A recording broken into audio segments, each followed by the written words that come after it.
Today we are going to focus on right effort. So we've done a lot of background so far, the first 3 days, mostly background. I should just recap. So the first 3 days, first day we looked at the scope of early Buddhism, looked at the texts that we're going to be studying, and the sort of basic principles of the teaching and why we're practicing this.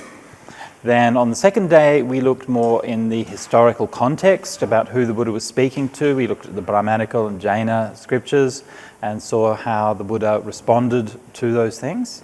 Yesterday, we had a bit more of a general overview of the Buddha's teachings, the Four Noble Truths and the Noble Eightfold Path. And so we gained some kind of sort of a general perspective on what the Buddha's teaching's about. And so from today onwards, we're going to narrow in a little bit on the different aspects of the path and the practice, specifically beginning with the 3 factors of the meditation section of the Noble Eightfold Path.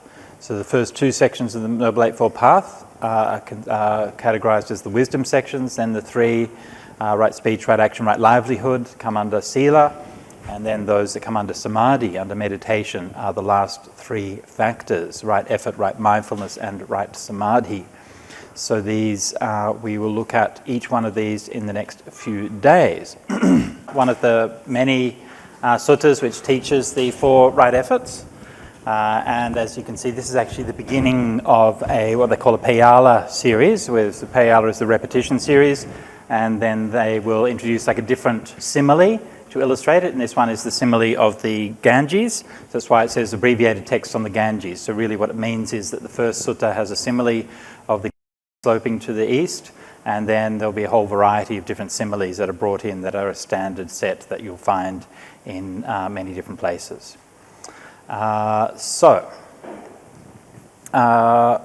So the main thing here is the definition of the 4 right efforts, which is the standard definition we find in many different places. And I'll just briefly go through the text here. So the first phrase here is one generates enthusiasm. Right? So chandang janeti. So the word janeti from the root jan, to be born. So makes enthusiasm or desire or will or interest to arise. Yeah? So it generates enthusiasm. So this is the first factor of right effort. We have to want to do something. Yeah? We have to want to achieve it. And this is something that I always acknowledge. When I started out working on Sutta Central and working with Blake, I always remember one of the first things that he ever said to me. He denies having any memory of saying it, which is usually the way. But I was struggling trying to figure out how to do like even really basic things on my computer because I didn't know anything about anything. So Blake said, don't try to learn everything, right? But just try to know what it is that you want to achieve. That's it. That's how you solve problems. You solve problems not by knowing how to do everything, but by knowing what it is that you want to achieve. And when you know that, then you can focus on achieving that. Yeah? And that was a really, really helpful piece of practical advice. So this is the beginning of right effort, right? If we want to have right effort, the first thing we have to know is what do we want to do? And so maybe that's knowing how to open a certain kind of file on your computer. How do I do that? And maybe that's something silly and trivial like that. But maybe what you want is to get enlightened. Yeah? And so we have to clarify that. If we're not clear about what our goal is, then nothing else is going to follow. When many years ago I was in Wat Nanachat, and I remember reading an article about a form of Japanese Buddhism. And I can't remember the exact branch or name of the form of Japanese Buddhism that it was. But I remember that when I first started reading the article, I was really outraged, because it seemed like this is like everything that is against Buddhism. So they said, okay, what they do is, their practice is that somebody comes to them and the first thing they ask them is, what do you want? And they get people to tell them what they want. I want a shiny new car. Okay, we'll help you get that. Great. How do we do that? Well, you recite this mantra. Let me get a Mercedes, let me get a Mercedes, let me get a Mercedes, let me get a Mercedes. And you keep on reciting that mantra, and then you get a Mercedes. Yeah? And they're like, wow, that's like magic, isn't it? Yeah? But of course what you're doing is you're focusing somebody's desire. Yeah? You're focusing what they want on the goal that they want to achieve. And by and large, most of the time, if you focus on your goal, and if it's not too unrealistic, then you can probably get it. Yeah? Then what happens? Then you come back and say, great, you've got your new car, now what? You say, well, that's great, I've got my new car, it was really good. And you drive it around for a day or two and you're really happy. And then on the third day you drive it around and it's just a car. And you realise you're not any happier than you were before, just driving your old beat up car. In fact, sometimes you're even less happy because you're like worried every time you park it, somebody's going to damage it, right? When I was in Malaysia, I stayed at a little temple there, and everyone in the temple was these very kind of poor working class people who were looking after the place. Coconut sellers and taxi drivers and mine mechanics and these kinds of people, except for one. And there was a datin who was one of the sponsors of the place. Datin means lady, and she was the wife of basically the head of the Malaysian civil service or something like that. So they're a very wealthy couple, had a very big home, and in their driveway they had all this kind of, several very shiny Mercedes and all of these kinds of things. But she used to drive around in a beat-up old Honda Civic from the 1970s. And I asked her about it. I said, why, you've got all these nice cars, why do you drive around in this beat-up old Honda Civic? And she said, well, because I don't have to worry about it. Someone scrapes it or scratches it, it doesn't care, it's reasonably economical, it's reasonably reliable, it's reasonably easy to park. What more do I want? So anyway, so in this story about this Japanese form of Buddhism, then they come back and say, well, okay, I've got my new car, that's okay, that's nice, but look, I tell you what though, I'm still not that happy. Why not? Oh, because I'm arguing with my wife. Ah, really? Maybe that could be your next wish. May I not argue with my wife, may I not argue with my wife, may I not argue with my wife. And you make that your desire. And so if you do this gradually, again and again and again, what you're doing is you're getting people to reflect on what the nature of their desires is. Does this desire actually make you happy?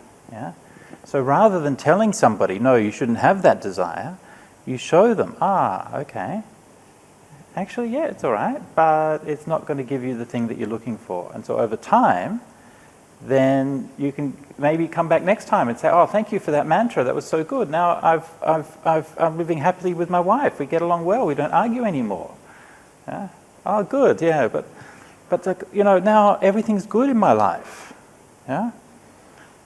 Everything's good, I've got my shiny car, I've got my happy family home, everything is nice, but I still feel somehow unsatisfied inside myself. So, maybe you can meditate to be free from suffering. Maybe that should be your desire. And so this is how they did their system. So when I read the first part of that article, I was really enraged. I thought these people are completely doing everything against Buddhism. And by the time I got to the end of the article, I thought, that's really clever. Anyway, so this is chandang janeti, to know what it is that we want to achieve. And of course, to do this and to give rise to enthusiasm, right? It's not something that just happens. And so there are many means that we can use to try to support this. It will happen to everyone on the path that we will have periods when we are very inspired, very enthused, and really want to practice. And then there will be periods when we're really bored and disillusioned and depressed, and everyone goes through that. It's a very, very normal part of the process, okay? So we just have to keep persisting, Chandang janeti vayamati. Vayamati. Make an effort. Viryang arabhati, to exert the mind, to put forth energy. And so one of the underlying ideas here, virya is, we translate it as energy or effort, but is from the root vira, meaning hero. Okay? So virya, literally, grammatically means heroism. Literally, it means heroism. Yeah? And what is a hero? Yeah? What's the definition of a hero? And to me, the best definition of a hero, and I apologize for those who've heard me tell this story many times, but the best definition of a hero was given in The Lord of the Rings. And when Sam and Frodo are on their way to Mount Doom with the Ring of Power, and they stop and have a moment's reflection while they're on their journey. And Sam says, I wonder if they'll write songs about us. Huh? Will they ever write? Will we be the? We've grown up listening to songs about the great heroes. Are we going to be the great heroes next time? Are they going to write songs about us? Who are the ones that they write songs about? The ones they write songs about are the ones that don't stop. The ones who keep going. Yeah? That's the ones who's the heroes. So energy means not giving up. Doesn't mean doing anything superhuman, right? Doesn't mean anything extreme. It means keep going. Whatever happens. Yeah? Maybe your obstacle is sloth and torpor. Maybe your obstacle is a Nazgul rider on a beast from hell.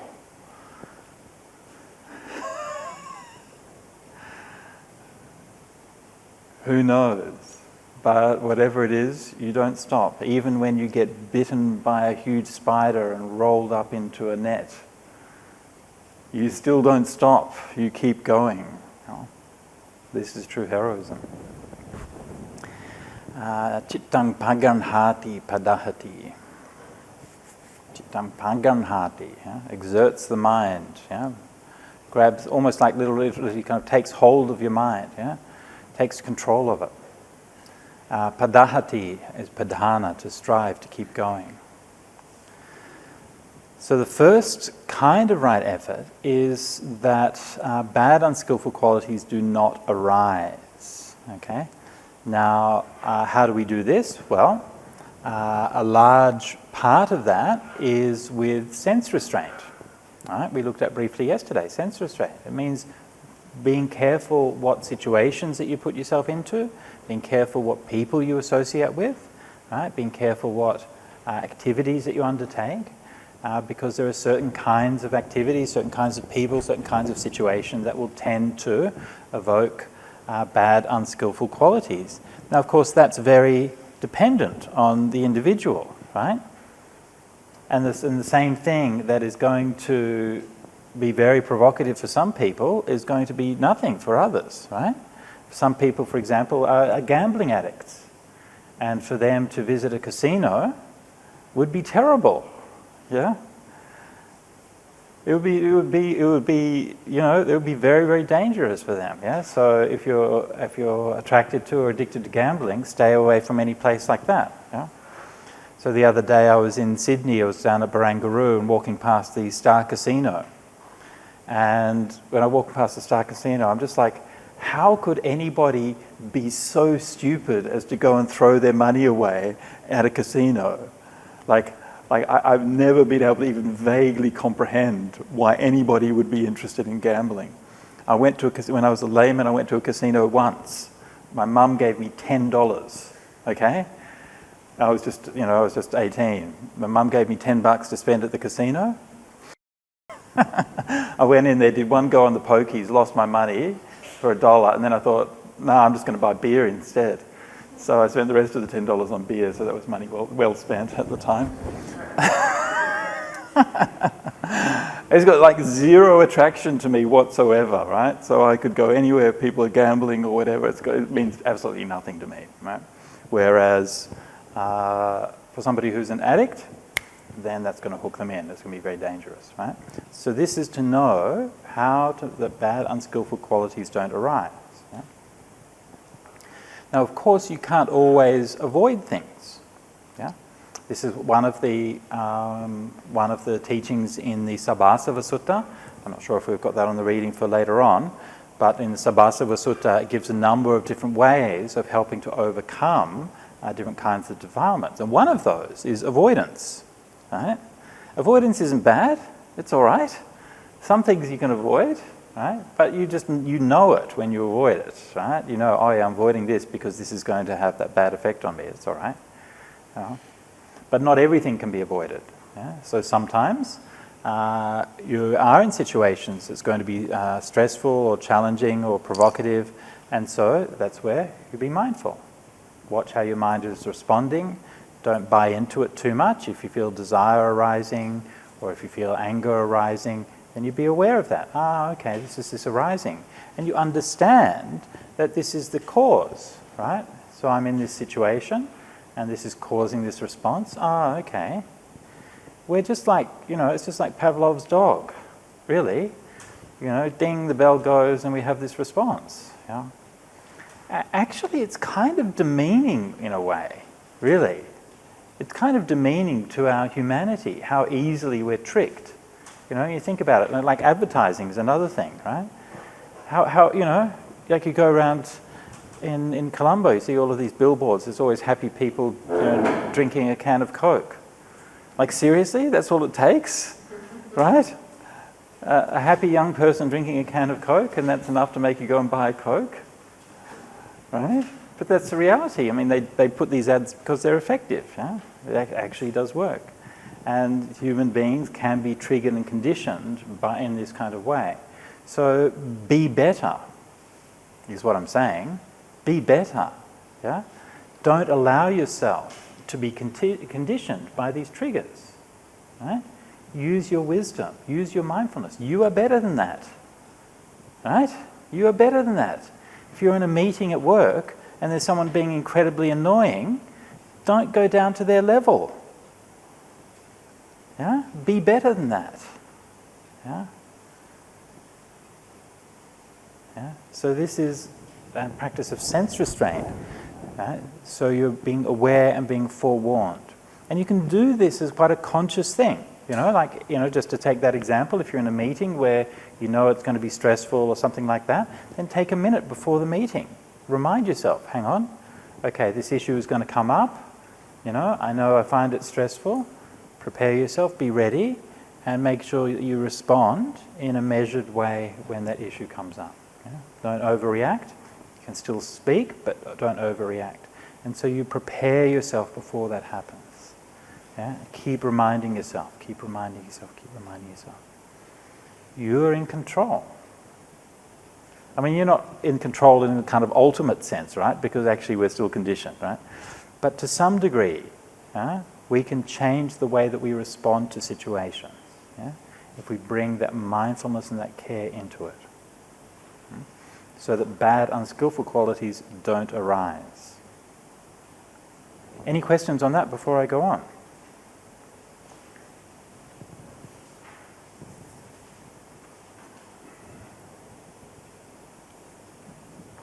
All right, next one. They generate enthusiasm, try, make an effort, exert the mind and strive so that bad, unskillful qualities that have arisen are given up. Okay? So prevention is better than cure. Yeah? That's the easiest one. The first one is there for a reason. If we can prevent it, great.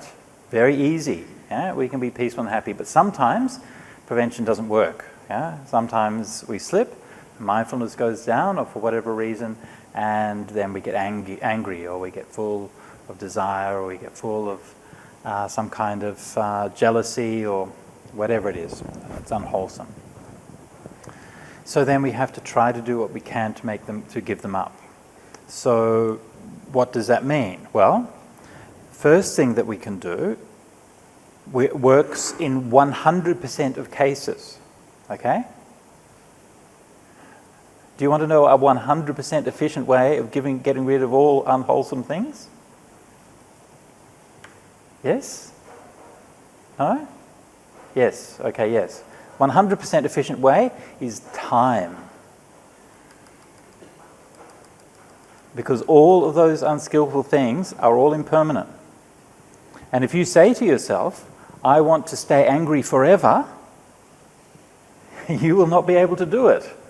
You might be able to stay angry for a few minutes, maybe a few hours, maybe even a few days. But eventually you're going to forget. You're going to see a cute fluffy bunny and you're going to go, oh, that's so sweet. And you say, oh, I forgot to be angry. All of these things are impermanent. Yeah? All of these things are impermanent. So this is our wisdom. Right?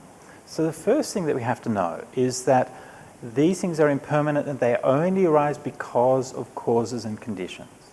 If the cause and condition is not there, then they will pass away. Yeah? Yeah? So again, what are those causes and conditions? Maybe it's what you've seen or heard, provoked some kind of response. Maybe it's something that's come from a memory. Maybe it's some kind of conditioning that you've had, right, from the past. Yeah? It's conditioned you to react in a certain way.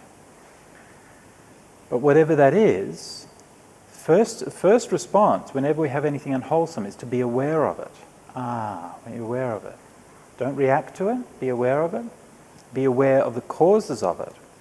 Then, most of the time, those things will just fade away, actually. Yeah? Now, if they're not, then we have to go to a stage 2. Because sometimes, yes, they will all fade away, but sometimes it'll still be there for a while. We don't even want it to be there for, for an hour, right? Or even a minute, right? We want it to be gone right away. So sometimes you need to try to do something that can help it to go away more quickly.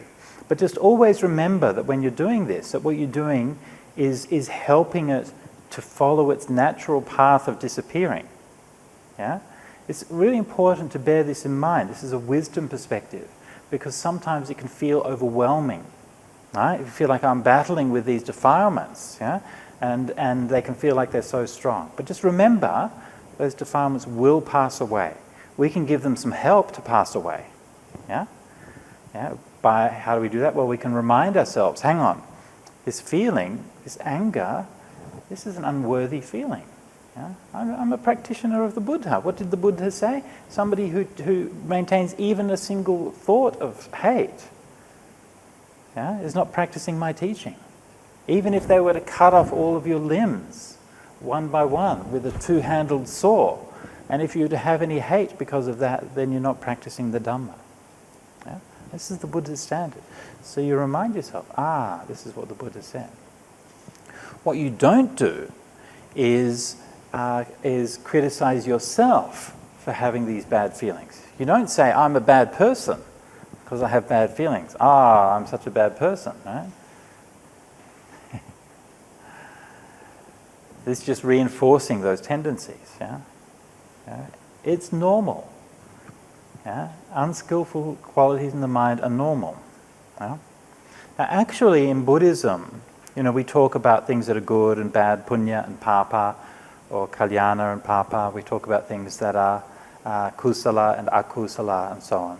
But what does that really mean? When we talk about giving up these bad, unskillful qualities, what actually do we mean by that in Buddhism? You see, in some religions, they have this idea of sin, right? This idea that there's this kind of evil, that there's almost like this palpable presence. Yeah? And we saw that even with the Jains, that they have this idea that there's like asavas, which are like this kind of corruption, almost like a kind of matter, like a physical thing, which is, this way of thinking underlies practices like, say, bathing in sacred rivers, right? It's like you're washing the sin away. But in Buddhism, we don't think like that, right? It's just a quality of your mind, that's all. And so when we say that something is kusala or akusala, all we really mean is that this leads to suffering. If something's akusala, it leads to suffering. If something is kusala, it leads to freedom from suffering. That's all. So it doesn't make you a bad person if you have bad thoughts.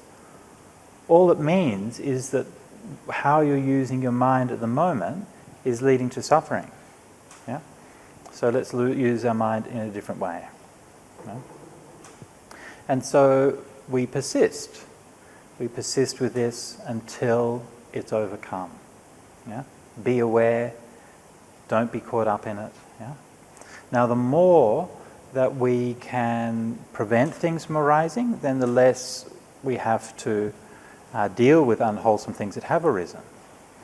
Also, the more that we can practice mindfulness and awareness, the quicker our mind will be able to respond whenever anything unskillful happens. Yeah? So this is mindfulness. Mindfulness helps the speed of our response, right? But also wisdom is very important, right? Because wisdom understands the difference between wholesome and unwholesome, skillful and unskillful. So the stronger our wisdom is, the more quickly we'll be able to recognize this. Yeah? A lot of people don't know that, right? A lot of people think that they're getting angry and they think they're justified to be angry. Right? But in Buddhism, no. Yeah. So we let go. All right? Yeah.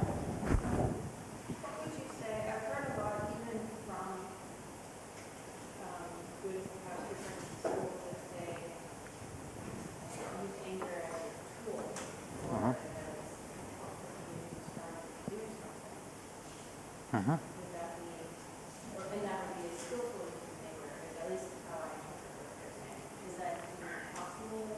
It doesn't sound like it, does it? No.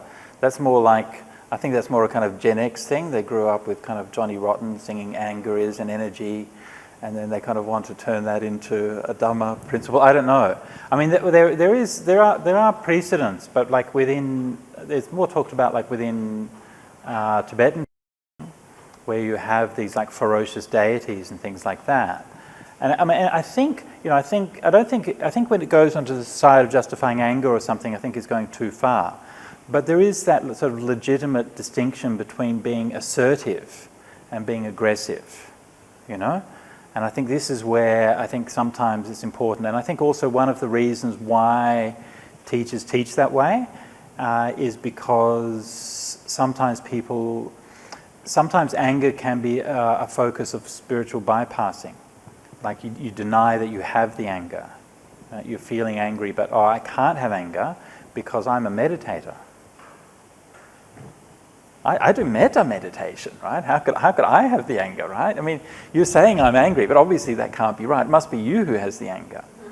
Yeah. So this is spiritual bypassing, and so in a way, to sort of accept that anger is natural, right? I think is an important part of that process. Yeah, it's natural and it's normal, but I think it's sort of going too far to say use it as a tool.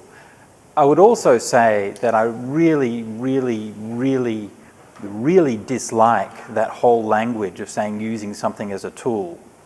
I really dislike the instrumentalizing of meditation language. Yeah, when you start to pay attention to it, I think it's really reductive, and it adopts these kinds of, what it does is it adopts these ways of thinking from a kind of materialist thing, you know, what is this thing, how can I use it, which is just more about kind of self and so on. Yeah.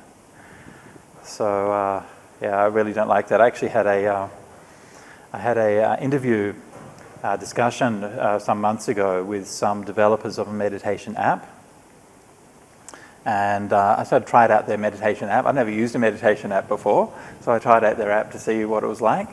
And it was one of the things I gave them as feedback. I said, look, you know, try to avoid this instrumentalizing language, you know, don't talk about tools and using things, yeah? And there are other ways of talking about it. Yeah, it's really nice.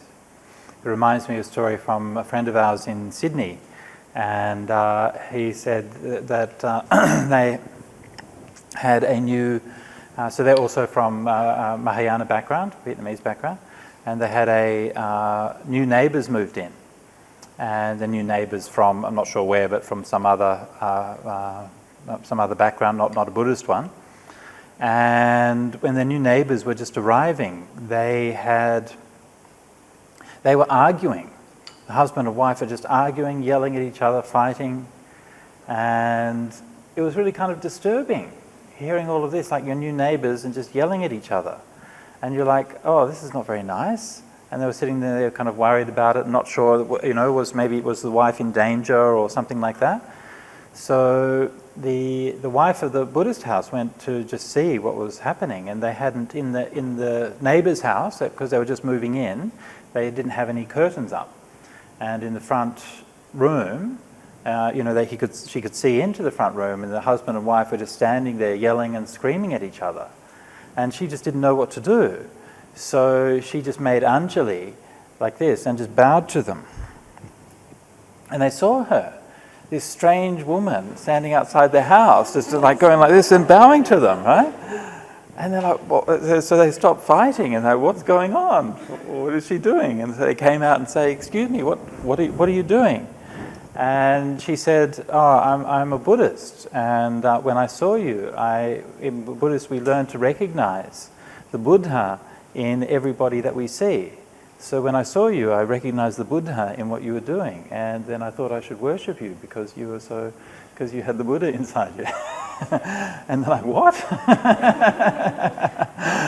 And they'd never heard of these ideas before. And she was talking to them about that, and then afterwards they came and they said, oh, look, we were so sorry, and they were so remorseful for having fighting with each other, and they said, look, really, we love each other, but we just got caught up and we didn't understand, and we were confused and stressed, and they made a promise that they wouldn't fight and argue anymore, and afterwards they didn't. And now they've been neighbours for many years, and they always look after each other. Yeah? When they have to go away, they look after the dogs, water the garden. Yeah. So this is right effort. All right. So we good? Okay. All right. So, but it's not just about not having those unskillful qualities, but also about giving rise to the skillful qualities. Yeah?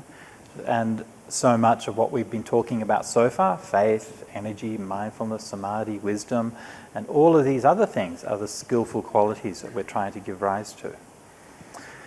So, unfortunately, even though I do speak in praise of those who do nothing, because at least if you do nothing, you're not starting any wars, so you're doing better than some.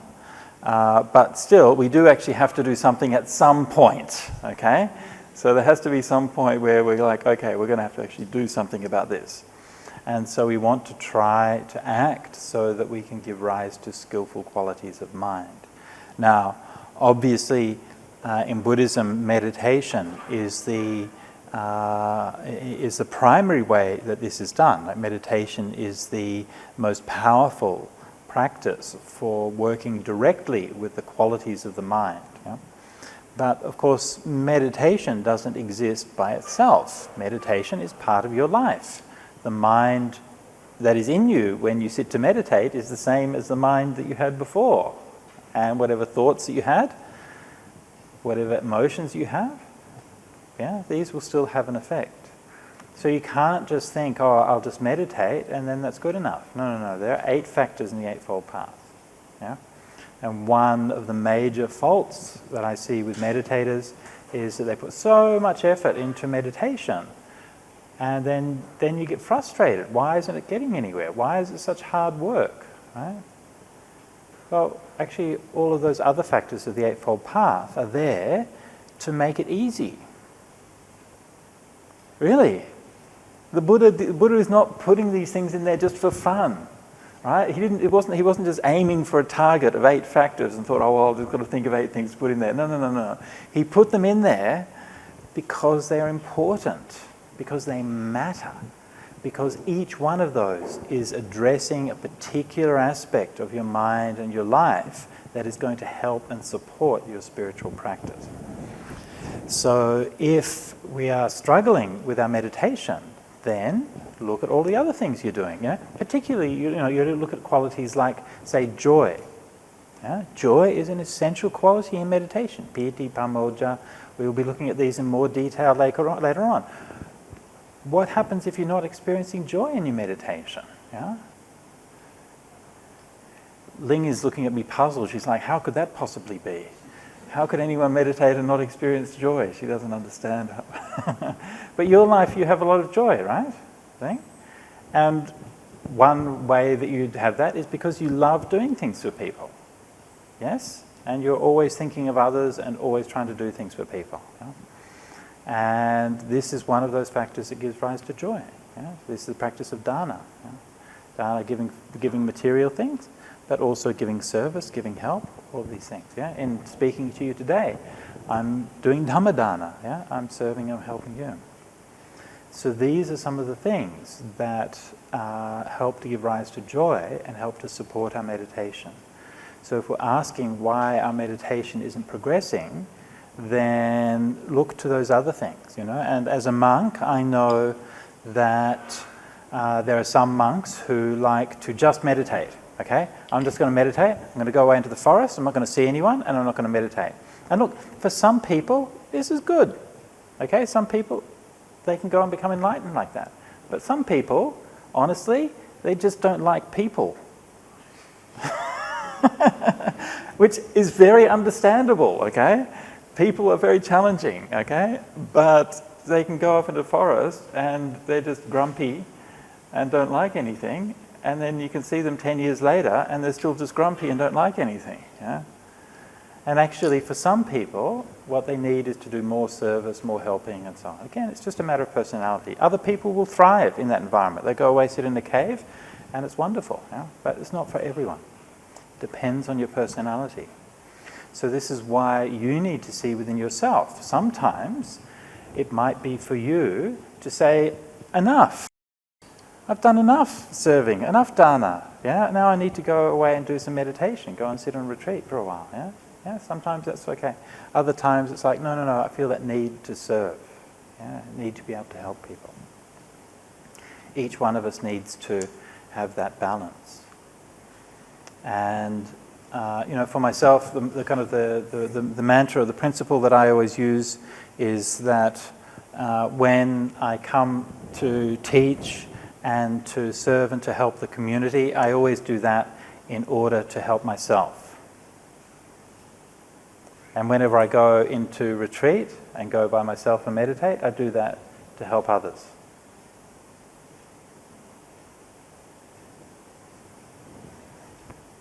Nilushi. What about your first one about situations and so on? Right. Courage on school? Yeah. What about people, especially people who might even care about saying this family, but they tend to have a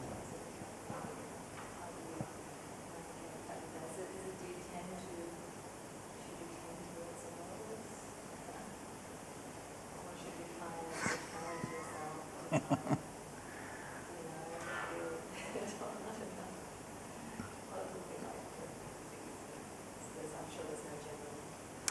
Yeah, I don't think there is. But the main thing is to see what happens, right? So try challenging yourself. Maybe you'll surprise yourself. Maybe you won't. Maybe you'll just end up getting worse than you were before. Oh well, then you learned a lesson. Yeah. I mean, it's a bit of a kind of a hard thing because, in a way, like if there's somebody that you don't get along with or some kind of situation, you want to resolve that. It's not nice. But that's also, I think, part of that humility is, well, you can't always resolve everything. And like even the Buddha, at Kosambi, then he just walked out. He couldn't solve the problem with the Sangha. The monks were going to argue. And the Buddha couldn't resolve it, so he'll just leave. Later on they resolved it, but sometimes these things just take time and it's not up to you necessarily to do that. So, but it doesn't, certainly it's not bad to just try it and see. All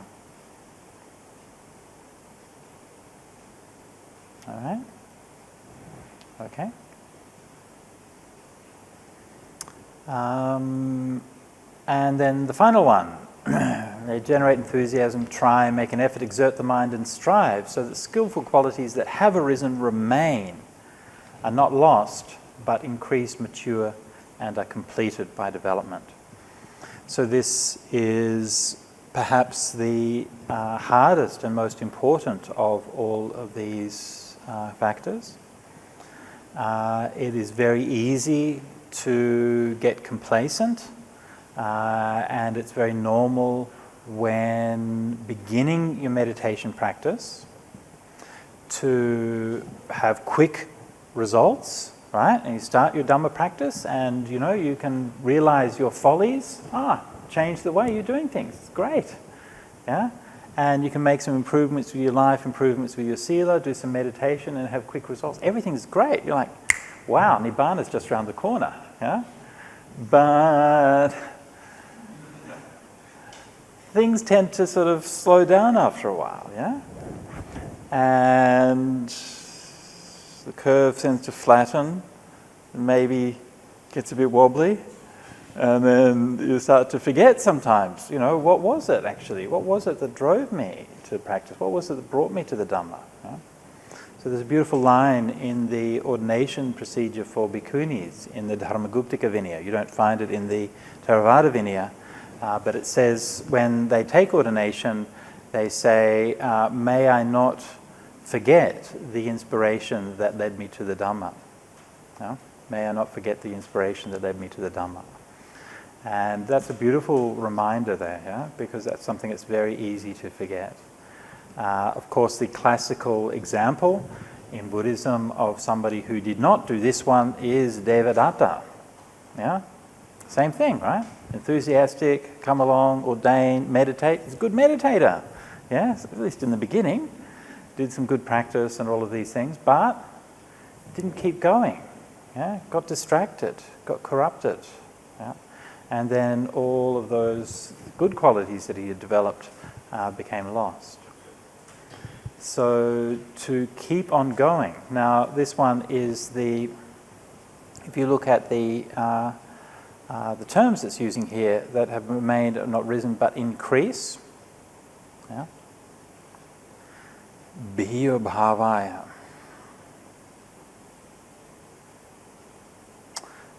Mature, vepulaya. Or you could even say come to abundance. Bhavanaya paripurya. And bhavanaya paripurya are completed by development. Come to completion by development. Now the word we translate as development here is bhavana. And bhavana is a very important word obviously in Buddhism, and often it's used as a shorthand for just meditation. So meditation is bhavana, or more technically, citta bhavana is meditation. But in fact the word bhavana doesn't mean meditation specifically. What it means is to grow something. It's a causative form from the root bhu, to be. So literally bhavana means to make be more. Yeah? To cause something to be more. And this is really crucial in understanding meditation. Okay? Again, to contrast Buddhist meditation, and we looked at like the Jain meditation and the Hindu meditation, and so in a way, like say the non-dual Brahmanical meditation is to realize that you have always been, this small little self, this Atman, has always been the cosmos, the divinity that is the cosmos. Yeah? So it's not actually developing yourself. You're not actually growing yourself. You're realizing that you have already been grown. It's a different attitude. Or say in Christian meditation, right? Christian meditation would come about through the intervention of God. Yeah? So God would be the one who's saving you. Yeah? Again, a different perspective. The Buddhist perspective is that those seeds are already within you. The mind is already within you. Faith, energy, mindfulness, samadhi, wisdom. All of these qualities are actually inside us. Yeah? to one degree or another. And this again is that idea of indriya. Indriya is like your spiritual potential. Yeah? So these things are there as a spiritual potential. You have metta in you. And we just need to bhavana that metta. We need to grow it. We need to make it become more. You have karuna in you. You have compassion. We just need to make it grow, make it become more. Yeah? You have mudita. You have upekkha. We need to grow it. We need to bhavana it and make it become more. So this is this fourth factor of the Noble Eightfold Path. And what this means, fourth factor of the four right efforts. And this means to keep on going, especially when it's already good. Yeah? Especially when it's already good. Yeah, Giovanni. Can you explain maybe the difference between bhavana and bhava? Just because I, like in my mind, I don't really understand like where the idea of becoming comes from in bhava. Okay, well, bhava doesn't mean becoming. No, So this is a mistake. Yeah. Okay, sure. So, the basic root is bhu, which means to be. And the ancestral roots of bhu, it seems, come from growing, right? From a plant or something growing. But the sense in Pali is just of something that is. But because it's a root, it's the single most common verb form, and so it's found in countless different forms and countless different senses. Yeah? So one of those senses we have here, as bhavana, is to make be more. It's a causative form. The word bhava literally means something like existence, right, or being, but it tends to be used in the sense of a domain of rebirth, the place that you get reborn. Yeah. The idea of like continuation is contextual. Is contextual, exactly. Yeah, that's correct. Yeah, that particular one is contextual, not grammatical. Okay. Yeah. So in bhavana would be more actually. That's exactly right. That's grammatical. Yeah, bhavana means making become more. Yeah. Yeah. Bhava is in fact a countable noun. That's one of the things about it. So if you translate it as becoming, they have at most 7 becomings. Doesn't really work. Yeah.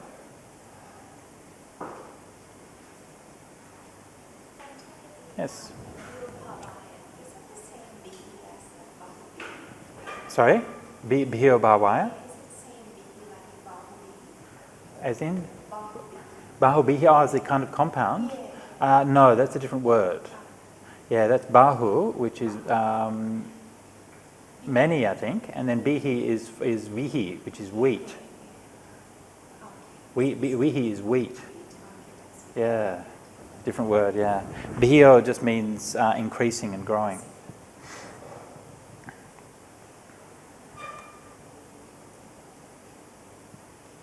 Okay, let's do a few minutes of meditation.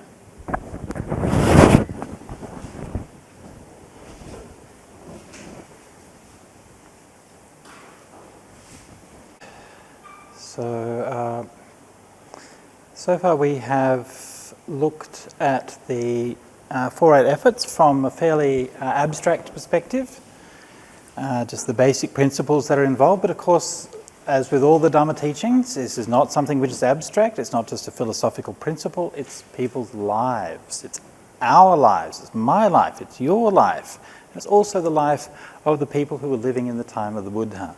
And one of the most powerful and vulnerable and interesting of the teachings on effort in the suttas is from the verses of Talaputta, in the Theravada, and that's our next reading. And so these very, very powerful verses, full of rich imagery, very dramatic, rhetorical flourishes, Yeah, really powerful. And that whole conceit that he's going through there of addressing his mind in the third person, for any of those who are students of Pali, for anybody else, the least interesting thing, but for students of Pali, the most interesting thing is that here we have a rare, if not unique, example of the neuter vocative singular case, elsewhere unattested, just so that you know that that is found there.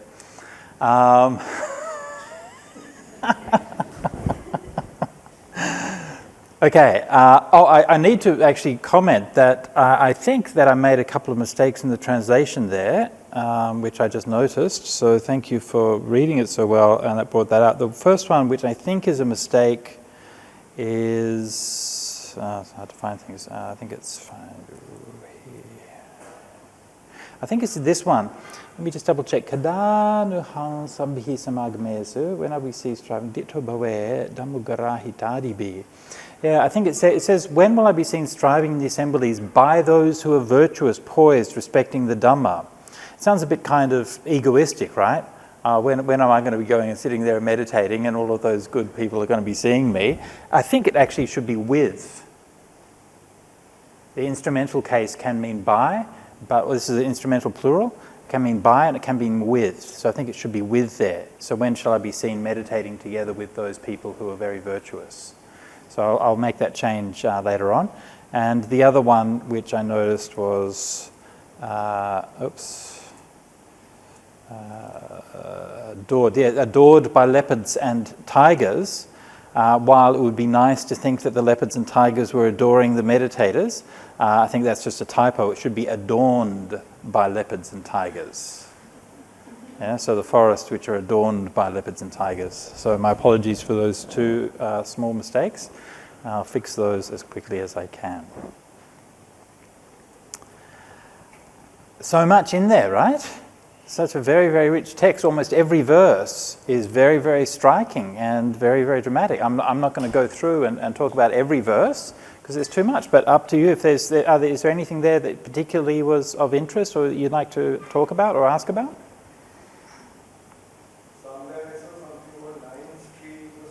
Oh yes, the 9 streams.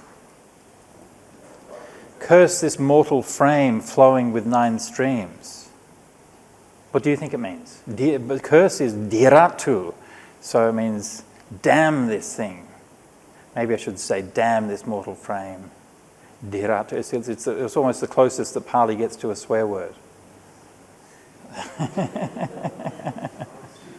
Diratu. The 9 streams, yes. Well, what are they? No.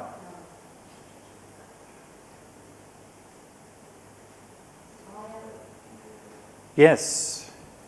Sorry? Yes, Adrian. Is it like the 2 eyes and 2 ears? Right. 2 nostrils and then 2 of them makes them. That should be, I think that's probably right, yes. That's right, yeah, and Asubha Bhavana is part of the thing. Yeah, it's a standard phrase, and so it's one of the things that you see in here where he's like referring to assumed knowledge, right? So this is actually something which is taught elsewhere in the suttas. So this is a kind of assumed knowledge. Another example of that was, there was another example which was the catskin bag, right?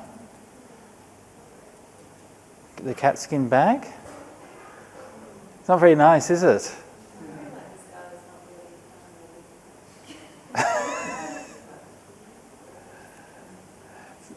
So this is actually in the similes for metta meditation, or the Brahma Viharas. Yeah? So they're making the mind as supple as a catskin bag. So as kind of revolting as the idea might seem to some, those poor little kitties being turned into bags, but evidently, I don't know, I've never seen it, but evidently the skin makes for a very soft bag, so that was the simile.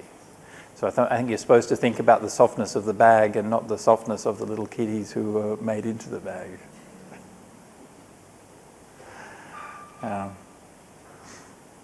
Bilara Bhasta.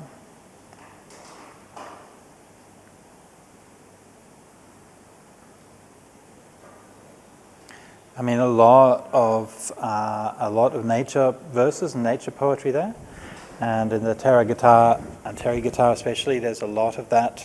Venerable Mahakassapa also has a lot of beautiful verses on his love of nature.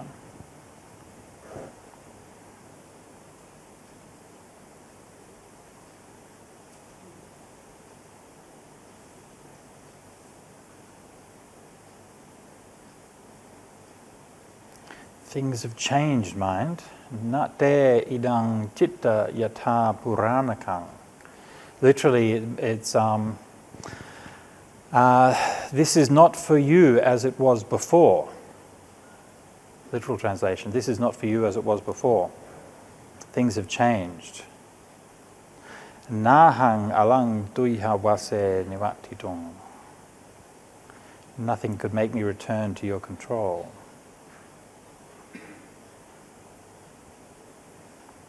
So the mind is both that which can lead us in the right direction and that which can lead us astray. I mean, for me, this is one of the really kind of magnificent displays of that ambiguity. You know, and a lot of the time when the Buddha is teaching, the Buddha teaches from such an elevated place, right? Everything seems so easy, right? You know, the monk goes for arms round, comes back, they sit cross-legged, establish their mind, and then they go into first jhana, second jhana, third jhana, fourth jhana, get all the psychic powers, and then get enlightened. Ah, okay, great, I'll just do that then, you know.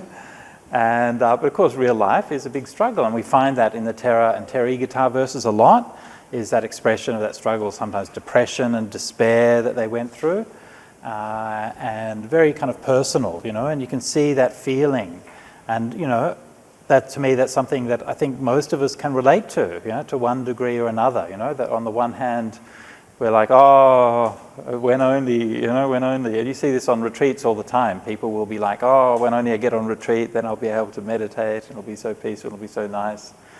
And then when you're on retreat, then you can't stop thinking about when you're going to go home and all the things you're going to do afterwards, you know.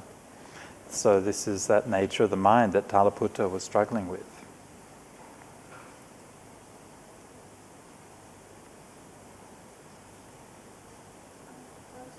Yes. Relationship to his mind, is it kind of like, it's interesting to see that it's almost like, it kind of helped me, but I really find it very suspicious. Right? It's interesting. Yeah. How do you think about that? Well, one of the interesting things is, you know, I mentioned before, just half jokingly, right? But there is this vocative form, right? So but what that means psychologically is that he's talking directly to his mind, yeah, and that's healthy actually, because, you know, this is one of the ways that we can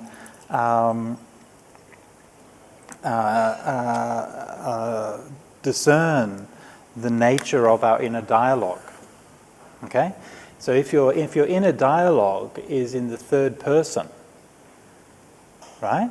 Maybe you're thinking about somebody else, and then you're talking to yourself about that person. You're saying, oh, that person's bad, that person's really annoying, that person did this, that person did that. It's in third person. What does that mean? It means that person isn't even in the room.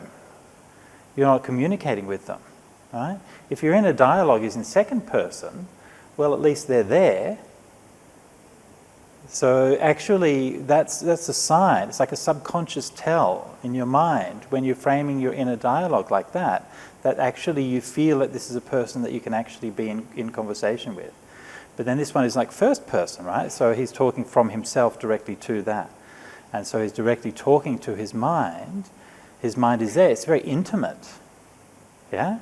In a way, it's very trusting, because he feels that he can be very honest with his mind and tell him these things. Yeah? And there's this relentless honesty throughout that whole thing. Yeah? This is like the opposite of spiritual bypassing. Yeah? This is like directly confronting. This is what my mind is like, in all of its glory and all of its depravity. Yeah? But through all of that, mind, citta, first person vocative,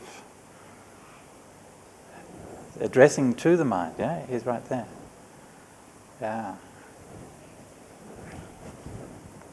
So this one here, just some random remarks, and then we was one we were talking about yesterday, the Dhutanga practice, Nesajjiko, so one who doesn't lie down.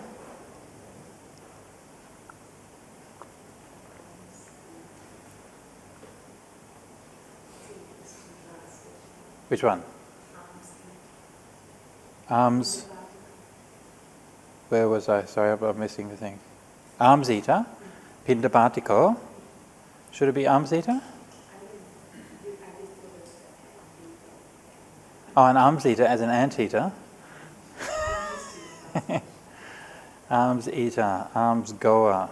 Yeah. Really, it should be one who relies solely on alms for food. Yeah, so poetry always, yeah.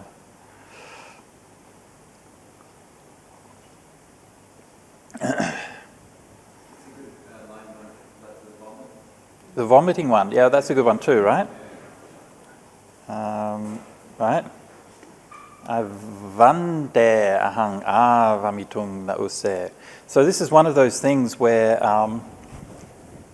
like this word vante is from the verb vamati, which is actually the same root as vomit.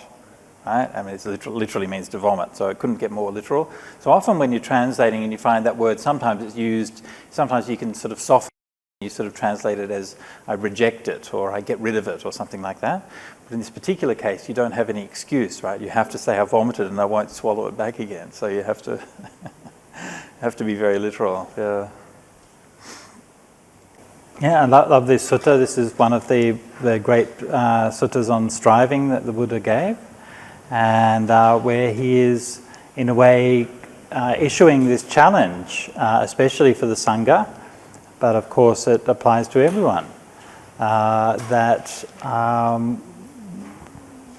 we need to, if we were to really appreciate the value of the Dhamma, the meaning of the Dhamma, then this would be enough for us to strive onwards. And some of these phrases are very special, I think. The best isn't reached by the worst, the best is reached by the best. Na bhikkhave hinena aggasapati hoti, aggena chako bhikkhave aggasapati hoti. The spiritual life is the cream, mandapeyamidang. Satta sammukhi bhuto. And the lines at the end, for the benefit of oneself, atatta, the benefit of others, paratta, the good of both, ubhayatta.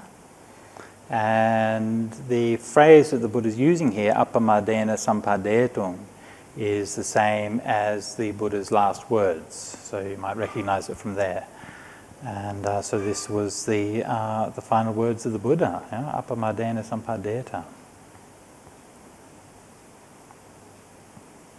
So this is part of the Nidana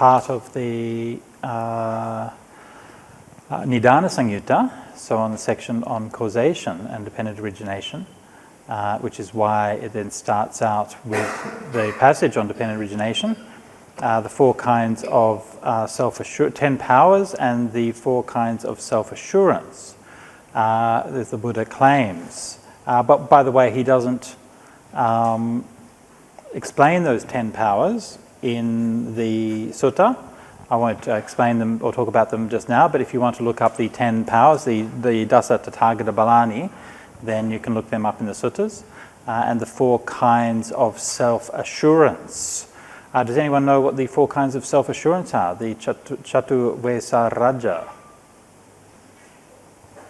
A bit of slightly more obscure Dhamma category. Let's see if I can find them on Sutta Central.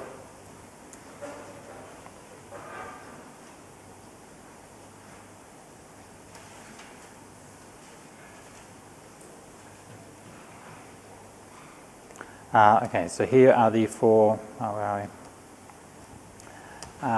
Vesarajas. And so here, this is now popped over to the Anguttara Nikaya number 4.8, and this is giving us the explanation for that. I see no reason for anyone, whether ascetic, Brahman, God, Mara, Brahma, or anyone in the world, to legitimately scold me, saying, you claim to be fully awakened, but you don't understand these things.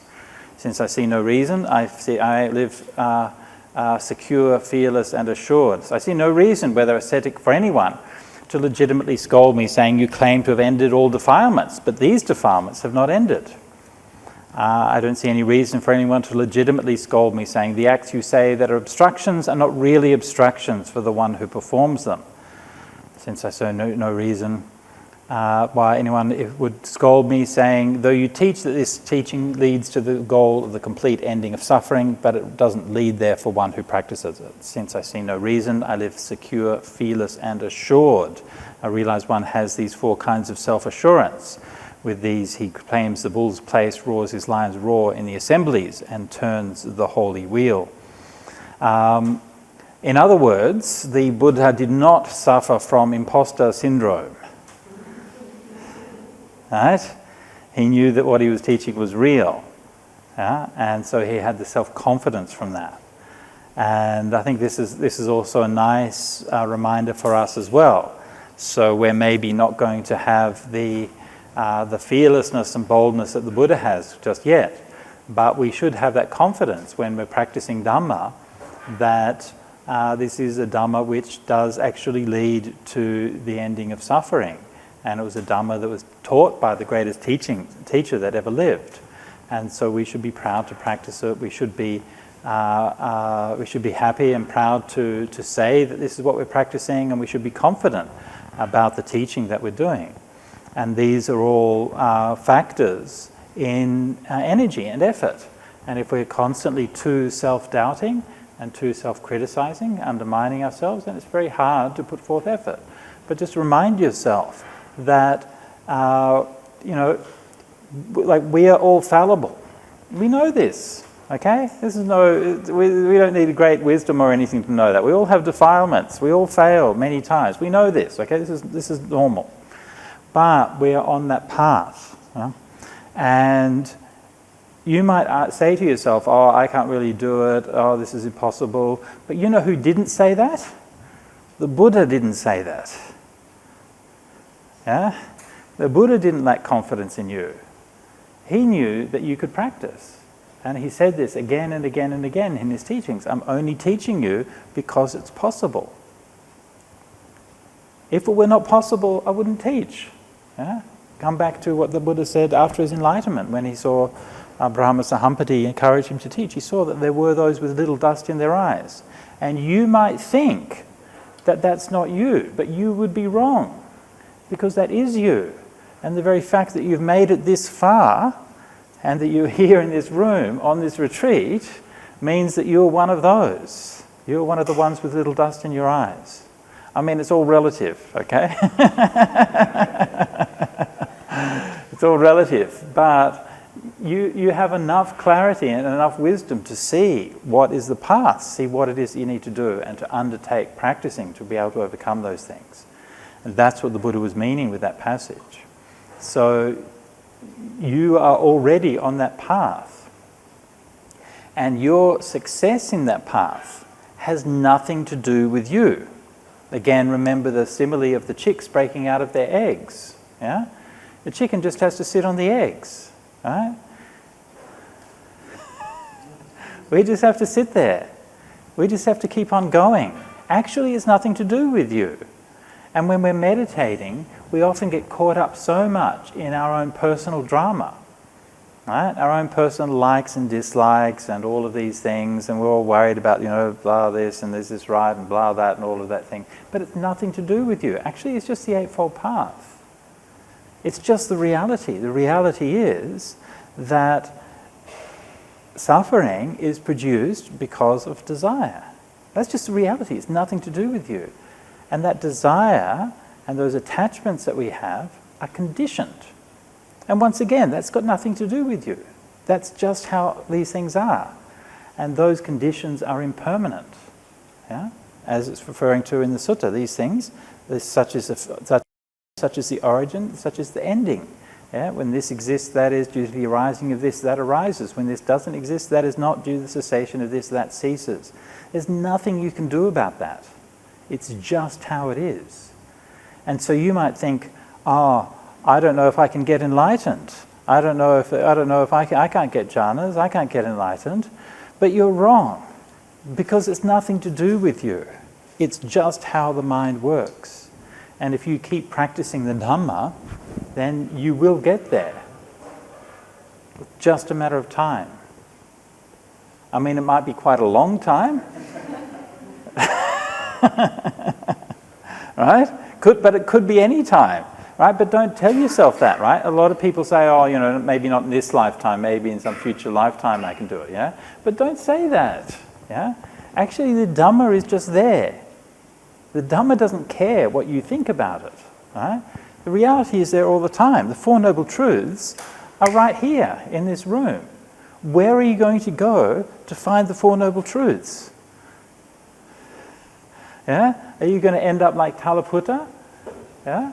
Wondering, oh, when am I going to? When is this going to happen? When does this happen? Always projecting into the future. Yeah? And then you get there and you're like, always projecting it back again. Yeah? The Four Noble Truths are right here. Where are you going to go and find them? They don't live at the top of a mountain. They don't live in a meditation hall. They live here. Dependent origination is right here. It's not at the end of a course when you get a certificate for learning dependent origination. You get a stamp, yes, I've studied dependent origination. That's not where it is. That's just a course. Dependent origination is right here. Impermanence is right here. All of those things the Buddha was talking about are right here.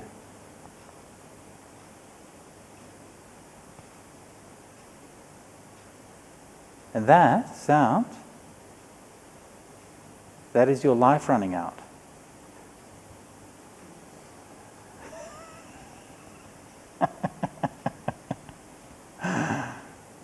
Tick, tick, tick, tick, tick.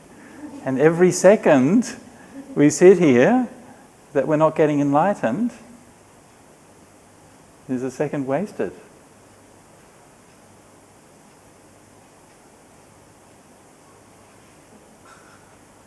Scary, isn't it? Yeah? How many ticks have we got? How much longer? Who knows? Yeah?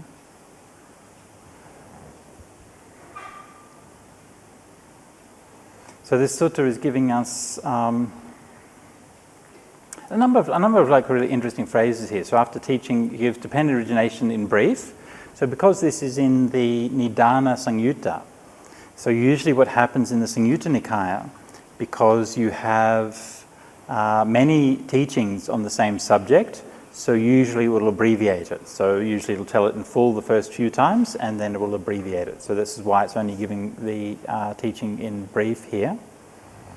Then this teaching's been well explained, yeah?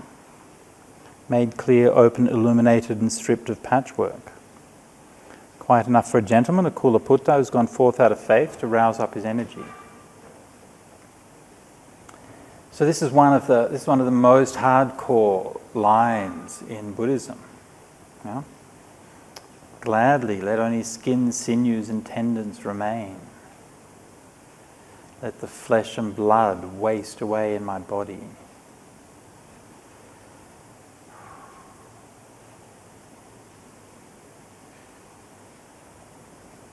So we have a number of examples in the Theravada and Theravada of the bhikkhus and bhikkhunis who would just make that determination to keep meditating and to practice all night, sometimes practice for many days. And that's that supreme determination.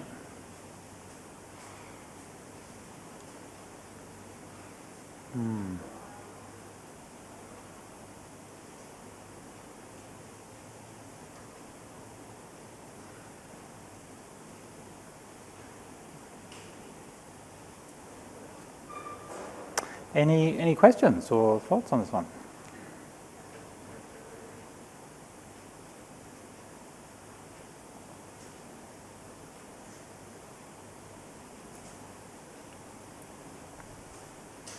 All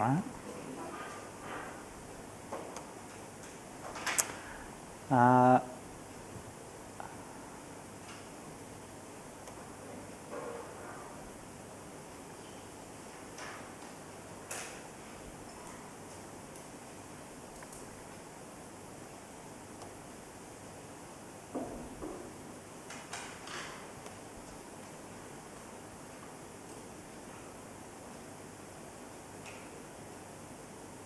All right, so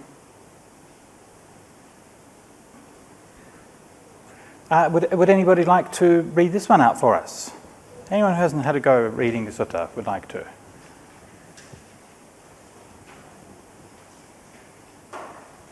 You know, one of the reasons why I ask people to take a turn reading suttas, apart from, of course, my own laziness, but over there in the meditation hall, right, where we go and sit and meditate, as Deepika reminded me yesterday, this is not just a meditation hall.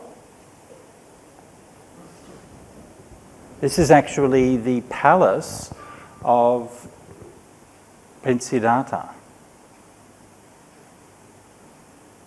Yes. Did you know that? We're actually meditating in the childhood home of the Buddha. From a movie.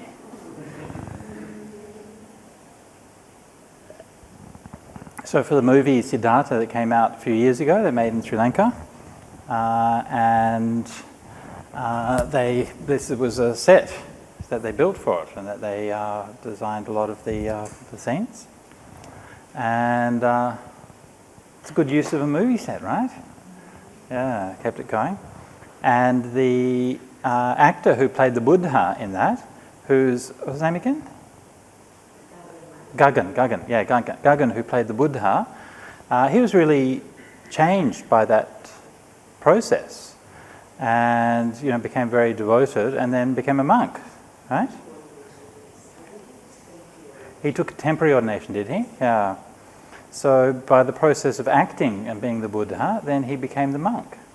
Maybe you could watch that movie one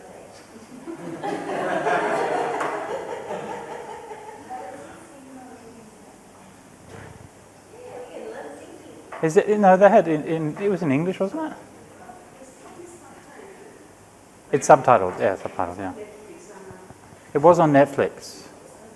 Yeah, so you can see it. Unfortunately, they left the film just on the eve of the Buddha getting enlightened. And I said to the director, you can't leave it on a cliffhanger like that. We don't know what happens next. Yeah. But it was nicely done. So that's why sometimes it can actually be very powerful if you are speaking the Buddha's words.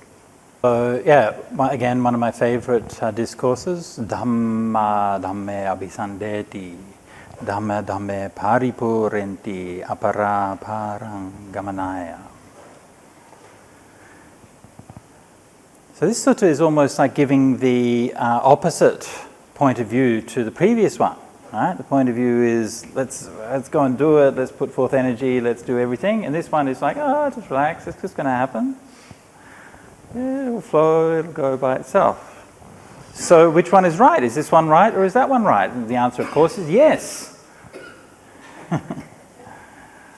And they're both two aspects, right? So it is natural for the path of the Dhamma to proceed, but energy and effort is part of that process, right? Is part of that natural process.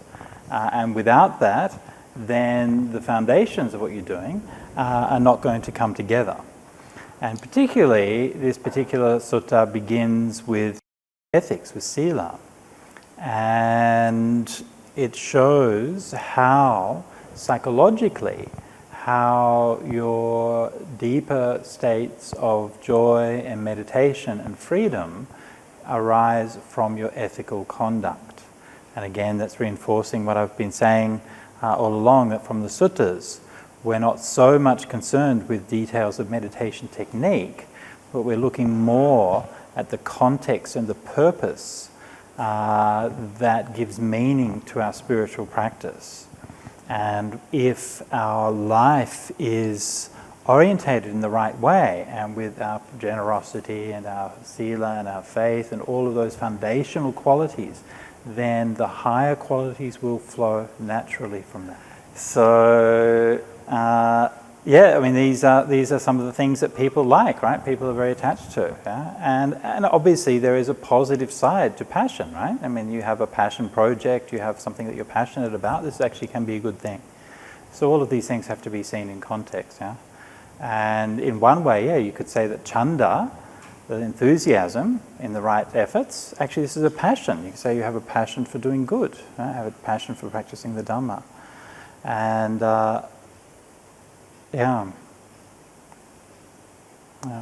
But it's also, I think when you come up against facets of the Dhamma that are challenging, then you should keep them there.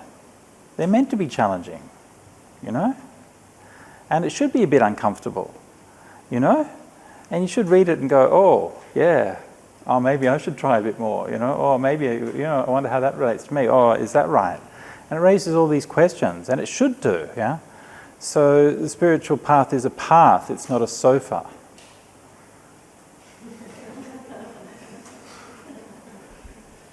Yeah?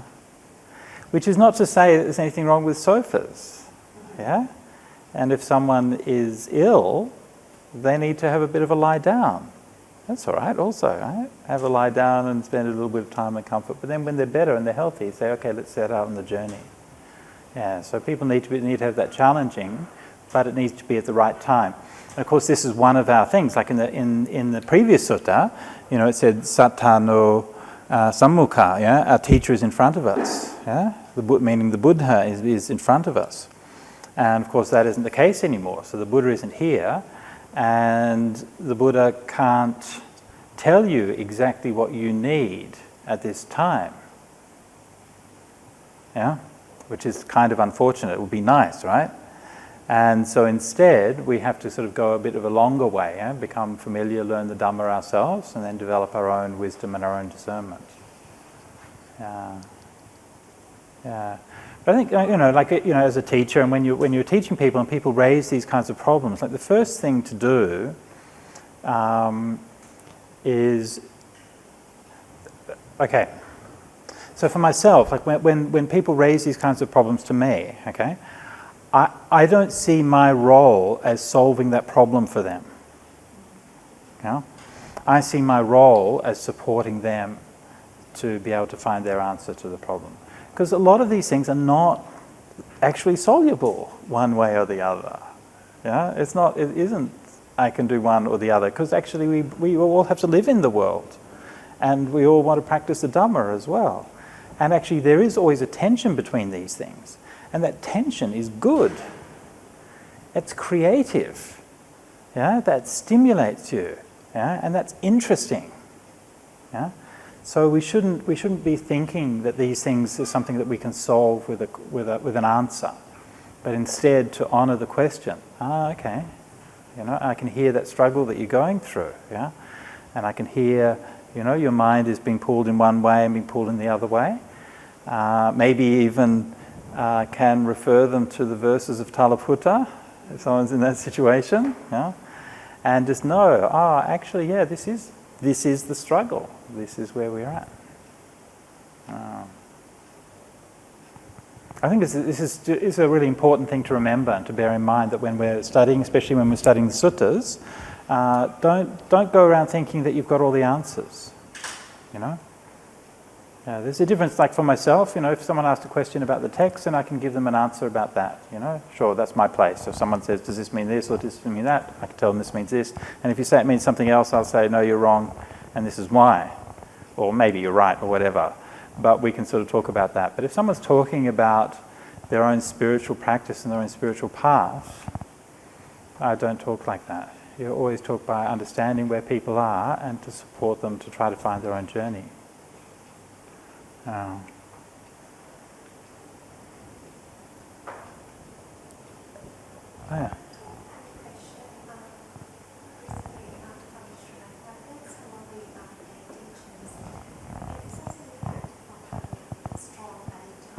Okay. So they're practicing meditation also in terms of making merit and making a strong attitude. To me, it sounds more like strengthening your will, that sort of. And I haven't seen that sort of attitude towards meditation or practicing suttas. That's correct, yeah. So where is this coming from? Is it a later sort of addiction? It is, yeah. And look, I agree with you. And I think that, there, again, I think that those two suttas that we've just looked at, give those two sides. There is a place for making that determination, I'm going to meditate and so on. But also it needs to be balanced with that sense of actually it's a natural process. The whole thing of the adhitanas, as you said, is not found in early Buddhism at all. And it's interesting that the Buddha was actually, like in a way that comes under sila vata, right? So the vata is a vow that you would make. And it's interesting, of that pair, sila vata, the Buddha adopted sila, so we have sila, but vata he didn't really adopt. Actually, you don't really have that idea in Buddhism so much, And so later on, I think it became associated with the idea of the bodhisattva path and making the adhitanas in the past lives to be born in the future and so on. But yes, it did gradually come into Buddhism over time. And yeah, I would personally, I wouldn't put too much emphasis on it. Yeah, it's not a bad thing to make a determination, but it's one of these things, it's also psychologically. See, there's so many of these things, right, where you look at what the Buddha did, and it's very subtle what the Buddha did and what the Buddha did not do. It's very subtle, yeah? And very psychologically acute, right? This idea of making a vow, I'm going to do this. Well, this is what people do all the time. They make a resolution, make a New Year's resolution or something like that. And any psychologist will tell you it's not going to work. It's just not how the human mind works, And so this is why if you look at what the Buddha's doing, the Buddha's looking at how you are motivated to act. Yeah? Your understanding and how you're motivated to act. You understand where you're at, why you need to move forward. That actually psychologically works. Yeah. And again, ask any psychologist and they'll tell you that's a much more effective way to make change. If you want to make a change in your life, if you want to give up drugs or if you want to do something like that, you're not going to do it by just saying, I'm going to give it up. The only way it's really going to happen is you have to know what is wrong with it and what is the danger of it, and you have to be able to envisage a better life for yourself. You have to have a positive vision of a life that you're going to build and move towards. And that's what's going to keep that motivation going. Yeah.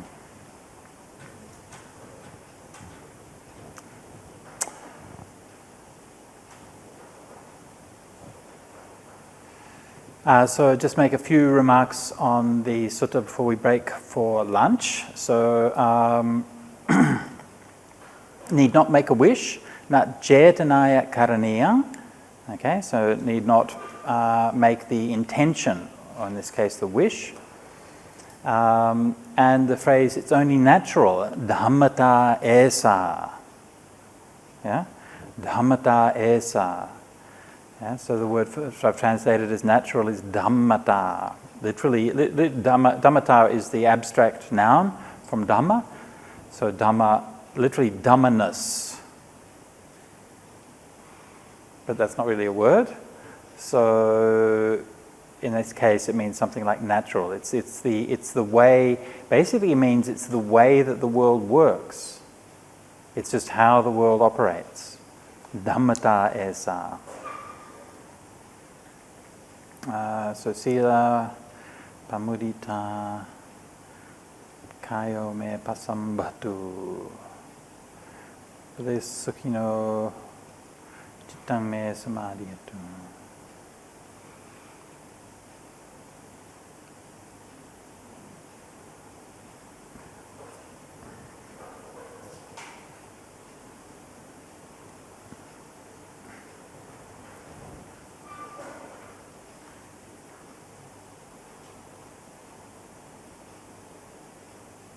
Any more questions before we break up? No? I think we're good. Okay, let's finish up a couple of minutes early and then we can go to lunch. All right, so I'm on? I'm on? Yep. So for the final session on today's session on effort in the practice of meditation. We've already completed the readings, not so many readings for today, and we have discussed some innovative approaches to informing people with right effort. Sorry, just one. Oh, are we all here? No, we're not all here. There's still a few people waiting. Giovanni, is Ravi here? Oh. Sorry?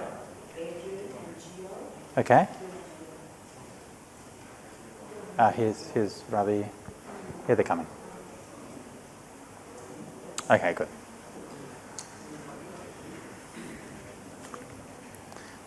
So we've discussed some innovative approaches to right effort.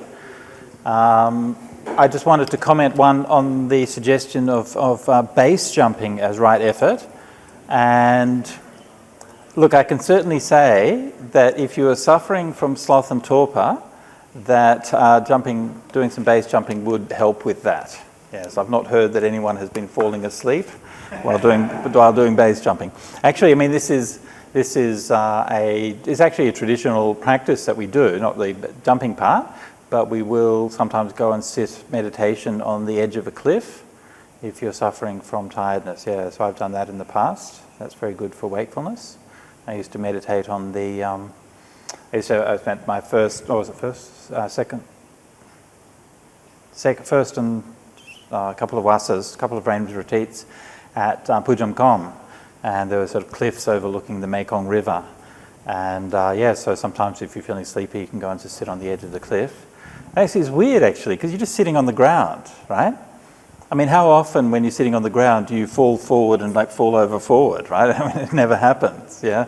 But you still feel kind of nervous when you're sitting near the edge of the cliff, and it definitely keeps you awake. Anyway. All right, so a few of the learning outcomes that we can maybe just clarify here. So one thing is that in Pali we have when we talk about right effort, we have a number of different terms for it. Vayama, as in sama vayamo, padhana is another one, and padhana often translated as striving. But the word padhana is an interesting one. I'll just make a couple of linguistic notes here for the Pali geeks. So padhana is an interesting one because it straddles the boundary between meaning effort and meaning meditation, right? So sometimes you can actually have a padhana sala. So padhana sala is just a word for a meditation hall, right? And so padhana means on the one hand striving, but also just means to do meditation. You have the padhana sutta as well. Where the Bodhisattva was talking about his meditation and his efforts in meditation. Interestingly enough, because the word padhana also is spelled very similarly to the word pahana. Yeah? And pahana is one of the kinds of right effort. Pahana means giving up or letting go. So letting go of the bad, unwholesome dhammas that have arisen, right, is the pahana of those bad, unwholesome things. But the words pahana and padhana sometimes become confused because of the different spelling in the Indic languages. So in Pali this one is clear, but sometimes it's not so clear, and sometimes in the Chinese translations where you find the Pali has effort, the Chinese has letting go. And this is because somewhere along the line the translators have misunderstood padhana as meaning pahana. Yeah? So an interesting one just to look out for if you're reading any texts from the Chinese tradition, that this was not uncommon that you see this. Yeah? I can't exactly remember what the Chinese characters are, but quite often where you might expect it'll say something about right effort, it'll actually say about right letting go or right giving up. And this is the reason, because the confusion between padhana and pahana. Finally, the word virya. Word virya, as I mentioned before, from vira, meaning hero, and interesting that there's two spelling variations for it. You notice that I've spelt it here with a short initial I, whereas in the Pali text, and I'm sure you noticed this because you were paying close attention to these details, weren't you? Yes, you were. Yes, of course you were. Of course. So in here, notice how the viryang, yeah, with a long I, yeah, viryang. Yeah, so which one is right? Is it viryang with a short I, or is it viryang with a long I? Short is right. So the people who put together the Sixth Council edition didn't know Pali? Is that what you're saying? It's interesting, right? Because certainly in the Sinhalese editions, it's always a short I, and this is what always I'm used to. But in this one, it's a long I. Yeah? So the reason for this is it's quite an interesting one because it tells us something about the history of the languages and the relationships between the words and the language. Actually, the word vira has a long I, right? So we start out with vira, which has a long I. And then we add an abstract ending on it, ia, so then that would make it virya. Yeah? So actually the long I, technically, is correct, okay? But actually in a lot of the manuscripts, it's the short I, and the reason for that is because of the history of the language. Because in between, there is a language there is a form with the R and Y together. V long I, let me spell it out for you so you can see what I'm talking about. So imagine you have, anyone from Pali studies should know this, vira. So we start with vira, right? Then we add ya or iya to the end, right? And we get virya, okay? So that's how technically you'd expect it to be. But in fact you have virya. And the reason for that, because you have vira, right, plus vira, v plus ya maybe, equals virya. Oops. Virya. You see, this is an intermediate form. Yeah? And so if you have that intermediate form, virya, with no I there, then in Pali, you would then shorten the initial I. Because in Pali, you don't like to have the long I together with the consonant cluster. So, but then you also don't like to have the RY together. So you then add that back in. So this is how you get the short I.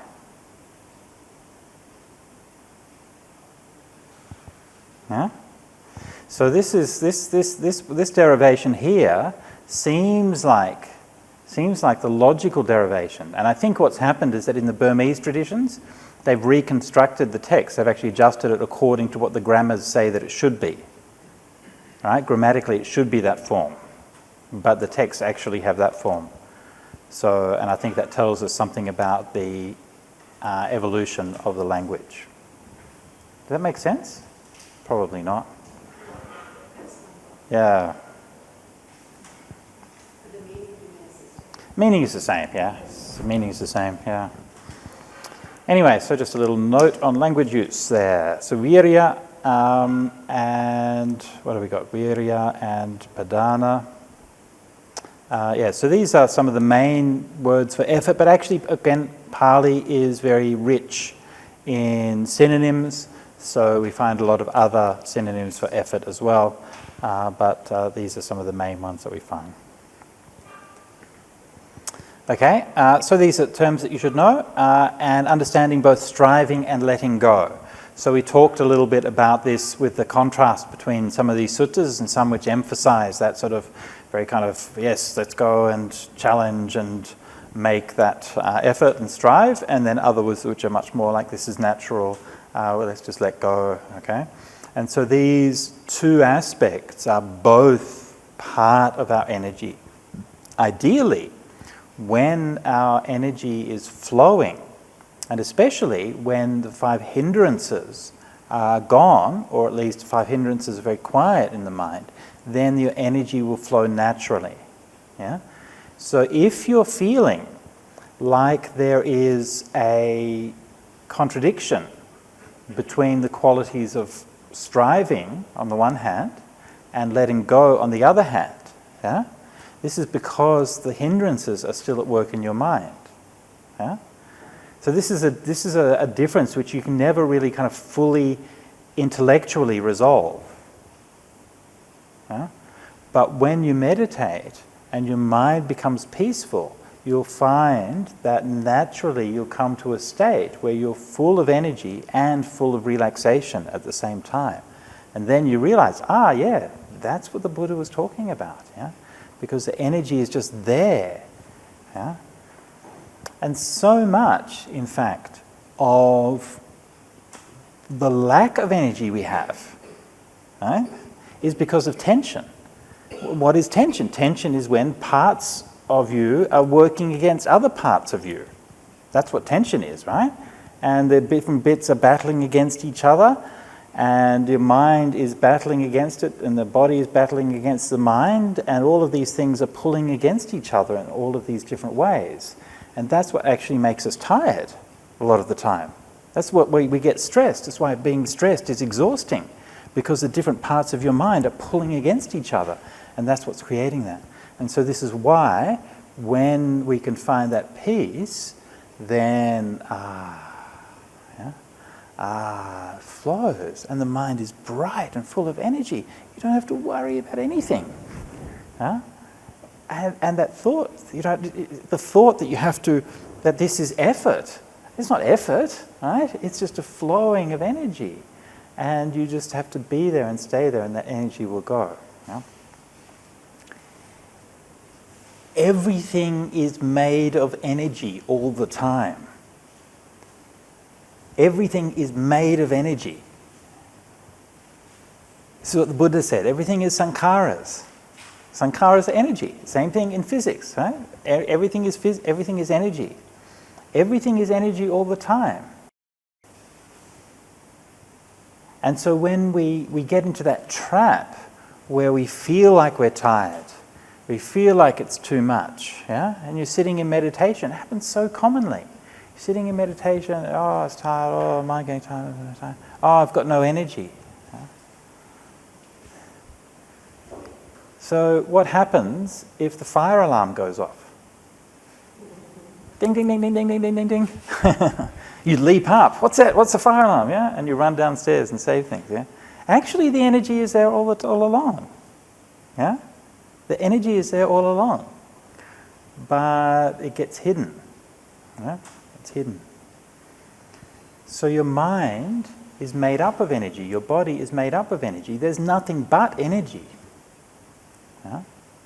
So when we're not fighting against each other, yeah? When we're not pushing against each other, when we're not conflicting against each other, but when we're working together, then the energy will flow.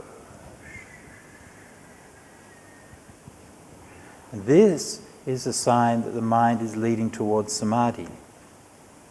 Yeah? So samadhi doesn't just mean like a particular state of meditation or a particular thing like that. But what samadhi means is that all of the different aspects of your mind and body are in harmony. That everything is working together as one. Your breath, your posture, your body, the energies in the body, your senses, your brain, your mind, your feelings, your emotions, your thoughts, your memories, your attention, everything about you is working together, not working against each other. Yeah? So this is where the mind is starting to move to samadhi, and that's where that energy will start to really flow. Ilushi.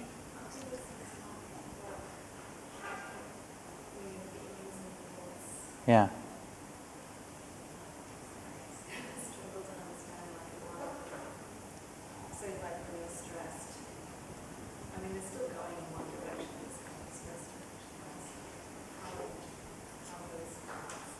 Well, I mean, stress is when you're like, I've got this work to do, but I also really want to watch telly. Yeah? So pulling together, pulling apart like that, you know?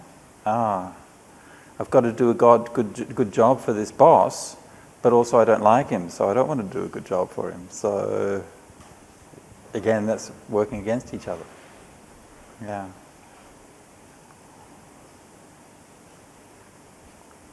All right. So effort has both physical and mental aspects. Right? And in terms of the physical aspects, then of course we can like control those to some degree. So we can say, look, I'm going to meditate at this time and place. So that's good, right? And we can set up a regular meditation practice. One of the things that my recommendation, that if you want to establish a meditation practice, meditate for 20 minutes a day, 5 days a week. Okay? A starting meditation practice, 20 minutes a day, 5 days a week. And why 20 minutes a day? Because 20 minutes is enough for your mind to get nice and peaceful and to actually notice it. Yeah? But it's not so much that you're really pushing and striving. Yeah? And if you find that you want to meditate longer than 20 minutes, great. Yeah? But let your mind lead the way. Meditate for 20 minutes because your mind is peaceful and it wants to meditate for longer. Not just because, somebody else said they're meditating for an hour, so I should meditate for an hour. This is just conceit. Yeah? Listen to your own mind. Everybody is different. Meditate for longer when your mind is peaceful and it wants to meditate longer. So 20 minutes a day is generally, I think, for most people, a good average. I think, based on my experience and through retreats and these kinds of things and listening to people talking, it seems to me that for most people, if you're not in a retreat situation and you meditate for much longer than that, maybe 30, 40 minutes or longer, right? Most people, their mind doesn't have enough energy to be able to really sustain that. So after 30 to 40 minutes, people's minds are drifting, they're starting to fall asleep, and they're not really benefiting from that meditation. And all you're really doing is clocking in the time. Yeah? So you're better off to have a short meditation that's refreshing and effective. Stop, get up. If you want to meditate more, have another meditation later in the day. Yeah? Or maybe change your posture and doing some walking meditation. Yeah? Short meditations that are focused and really beneficial, rather than just trying to push and just sit for the sake of sitting. Yeah? So this is why 20 minutes a day, 5 days a week. Why 5 days a week? Because you're going to miss a day. And then you'll feel bad. I missed a day. So it doesn't matter, it's okay. You can miss a day, and then you've still got one more day you can miss, it's all right, and you can catch up later. So 5 days a week, it's all right. You want to meditate more, it's good. But to start with, 20 minutes a day, 5 days a week. Yeah? So this we can control to some degree, right? We can say, okay, I'm going to set this pattern and I'm going to be there in that time, in that place. I'm going to sit in that posture, right? I'm going to come, I'm going to do my puja, I'm going to do some chanting or bow, or I'm simply going to sit in that quiet place. You can find a quiet corner in your home or in your temple. You can go to a park or to somewhere that's going to be peaceful to meditate, and you can adopt your meditation posture, set up your mindfulness, and start your meditation. And all these things are like material things that we can control to some degree. But then, of course, there's the aspect of what is actually happening once you're there. Right? What is actually going on in your mind at that time? And I always remember from Venerable Thubten Chodron, who spent years just meditating in a cave in the snow, a very famous book that she wrote about her experiences, or that was written about her experiences, and she had a meditation box that she would sit in. So just a little box that was just big enough for her to sit, and she basically just sat in that box for like, how long was it? 10 years or something? 10 years. Just meditating all day, every day. Yeah? Seems like a lot, I don't know. And and they asked her afterwards, was there anything that you regret about that practice? You know, anything you would have done differently? She said, I should have tried harder. I felt she should have tried harder. She should have put more effort into meditation. Interesting, right? So it's not the physical effort because she was there, right? But mentally, it's hard to just be present all that time, yeah?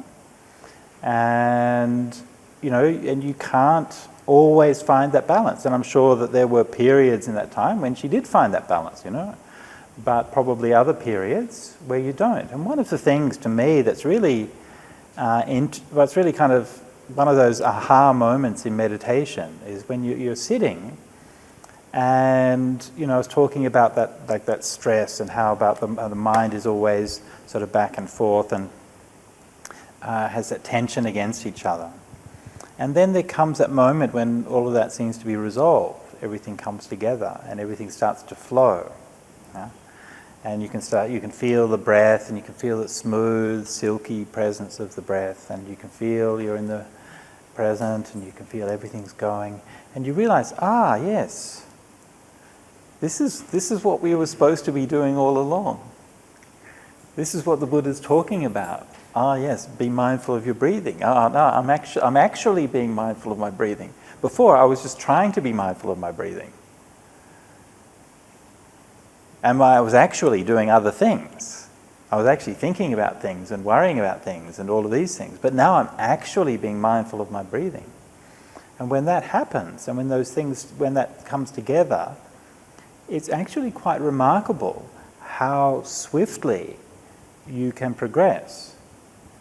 Because the mind comes together and, things become very peaceful. Yeah? Yeah? Can just take a few minutes. Yeah? Everything comes together and you realize, it's not actually that meditation has to be this extreme practice or you have to do it for so long. This is what the Buddha's pointing to again and again. It's about the hindrances. It's about what's in your mind. And if your focus is right and if everything's in balance, then things will come together. Yeah? So this is searching for that mental balance in your meditation. Yeah? Not too pushing, not too relaxing, not too much, not too little, just that right sense of balance. And when you hit that sweet spot, everything comes together.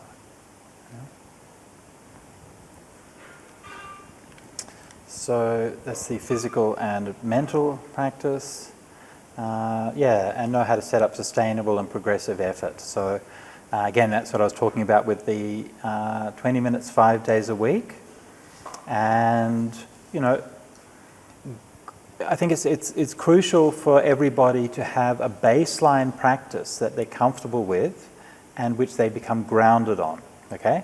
So don't be in too much of a hurry. Right? And don't be too ambitious.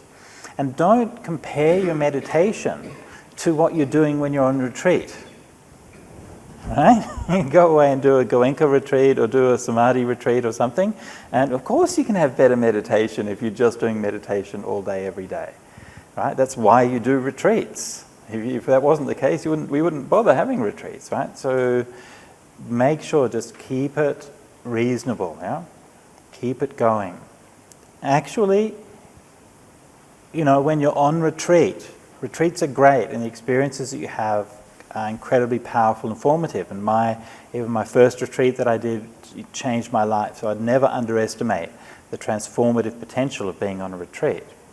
But at the same time, the real transformation happens every day. And it's the practice that you can do every day that really matters. Yeah? You might not notice it. It might not be so spectacular. It's much more ordinary. Yeah? And you might not feel it. You might do it for years and feel like you're not getting anywhere. Yeah? And that's our test. Yeah? Not can I do like the 10 hours of sitting or 8 hours of sitting or whatever on my Goenka retreat, and it feels like I'm sitting and it's painful and it's difficult and all of those things. That's not the real test. Yeah? The real test, 1 year later, 2 years later, 10 years later, 20 years later, what are we doing? Are we still practicing? Are we still growing? Are we still developing? Yeah? That is what matters. Meditation is there for the long term. Yeah? And in early Buddhism, in the suttas, they didn't. Yes, they had retreats. Yes, it's true. They had retreats, and we've already seen an example where Venerable Mahapajapati Gautami went to the Buddha and asked for teachings before she went on retreat, right? And so you do have this thing of retreats. The Buddha himself would go on retreat, and by this it seems it was fairly similar to what we do today. It means that they basically would go to their kuti and just meditate for that period, and certainly for the Buddha, somebody would bring him his food, and he wouldn't see anybody or talk to anybody for a few weeks. Yeah? Individual retreats, not group retreats. For lay people, not so much. You don't really hear about doing intensive retreats that much. That seems to be more of a modern thing. But what you do have for lay people is the Uposatha and the keeping of the 8 precepts on the Uposatha day. And so what that means is that every week you get 1 day on retreat. Yeah? More or less. Yeah? Now what you do on that day is up to you. But at the very least you can take the 8 precepts, you can go to the temple, listen to some Dhamma, do some puja, do some meditation. And if you are following and keeping those 8 precepts once a week like that, you have 52 days of retreat during the year. That's 7 weeks of retreat. Who gets to have 7 weeks of retreat during a year? Yeah? So this is the Buddha's approach to practice. It's very gradual, it's very balanced. Yeah? And of course this is a good practice which is still kept to this day in many places. In my first monastery at Wat Nanachat in northeast Thailand, they would still keep the Uposatha very seriously every week. And in the morning, so the monks would have their own procedures for the Uposatha, because we have our own Patimokkha and so on, so we have our own procedure.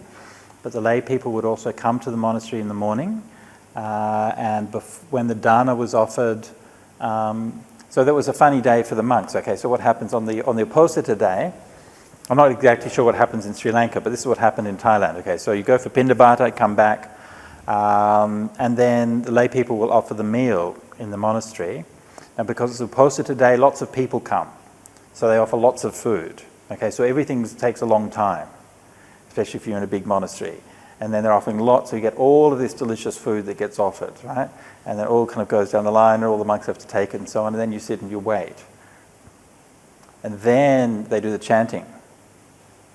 And they take the 8 precepts, and they do the chanting. And in northeast Thailand, they have this way of chanting, especially when you have the old women from the village who come. They go, yo, so, Bhagava Arahang Samma Sambuddho. The monks were sitting there. And then when they finish the chanting, then the Ajahn will get up on the Dhamma seat and then give a Dhamma talk. And so they say Dhamma talk. And then after about 2 hours or something like that, finally you get to eat. And so that's your special practice for the Uposatha day. And the lay people will all take 8 precepts in the morning. Not all of them, but a good number of them would. So some will take 5 precepts, and some will take the 8 precepts, and then they will often stay in the monastery. Again, not all of them, but some will stay in the monastery. Maybe stay in the kitchen. Maybe do a bit of work around the monastery during the day. In the afternoon, they'll come in, do some meditation, and then in the evening, have more chanting and a Dhamma talk. Usually, the Dhamma talk would finish around 11 o'clock or something on that Uposatha day. And then you do your meditation. And so then there'll be an all-night meditation once a week. A lot of the lay people were there for many years in doing this practice, and they would just come and sit there in the hall. And sometimes they would just sit at the end of the Dhamma talk, and then in the morning at 4 o'clock, I think, the chanting. Then they just get up for the chanting. And the morning chanting was like even slower.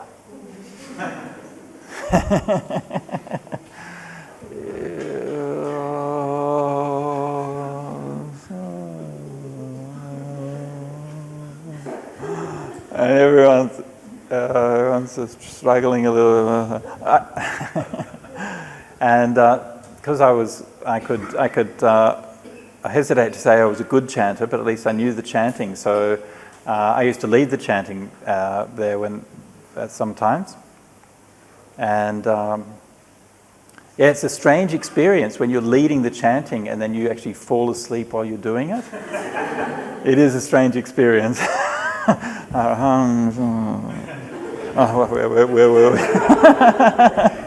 Where were we? So, and often you'd find that the monks would be really struggling, and we'd be sitting there during the all-night meditation, and some of the lay people, especially some of the old lay women there, they just sit really nicely. They just sit down and then just sit really nicely for the whole night. And Ajahn Pasano told us that one of the village women had come up to him, and she'd said that her husband had complained about her coming for the uposatha. And he said, what's the problem? He said, well, she said, well, I come and I do the all-night meditation.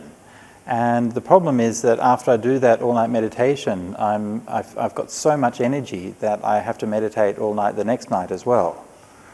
And so my husband doesn't like it, so he thinks I should need to get some sleep. But I feel fine. I was just really like doing the meditation. So so this is that practice, and it's a really powerful thing, because it's part of people's lives. Retreat so much becomes a separate thing. You go to a retreat center, and it's such an artificial environment. And this is the traditional way of practice is much more integrated with people's lives.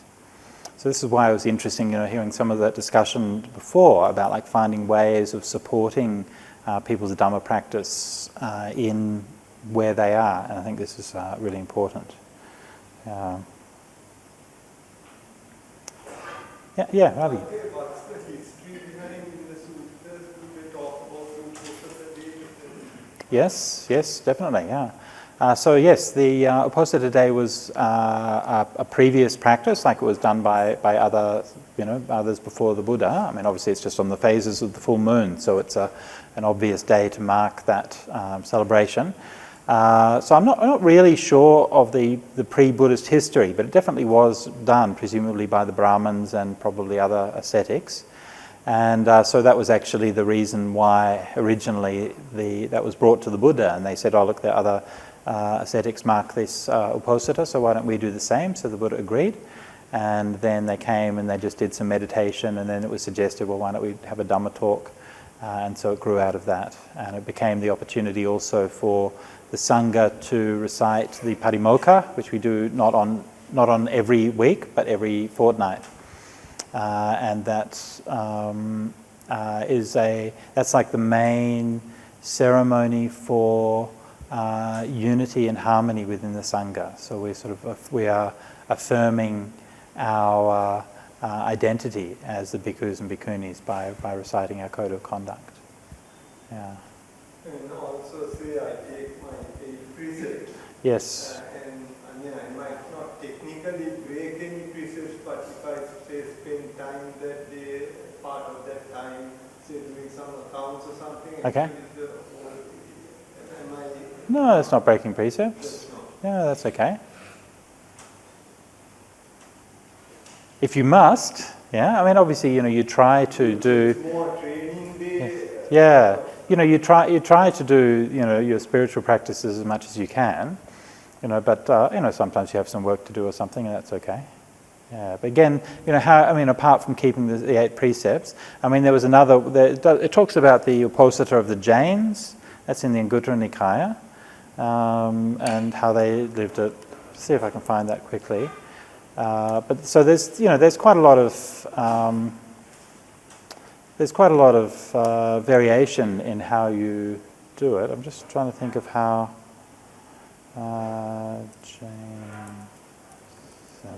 probably not going to get it. Oh yeah, here we go. There you go. Oh, our search is better than I thought. So the different kinds of Sabbath, or uposatha. So I've translated uposatha as Sabbath. It's also a weekly religious observance. The Sabbaths of the cowherds. Gopalika, the Sabbath of the Jains, the Nigantuposata, and the Sabbath of the Noble Ones. Sabbath of the cowherd. It's like a cowherd in the late afternoon takes the cows back to their owners. They reflect, today the cows grazed in this place and that.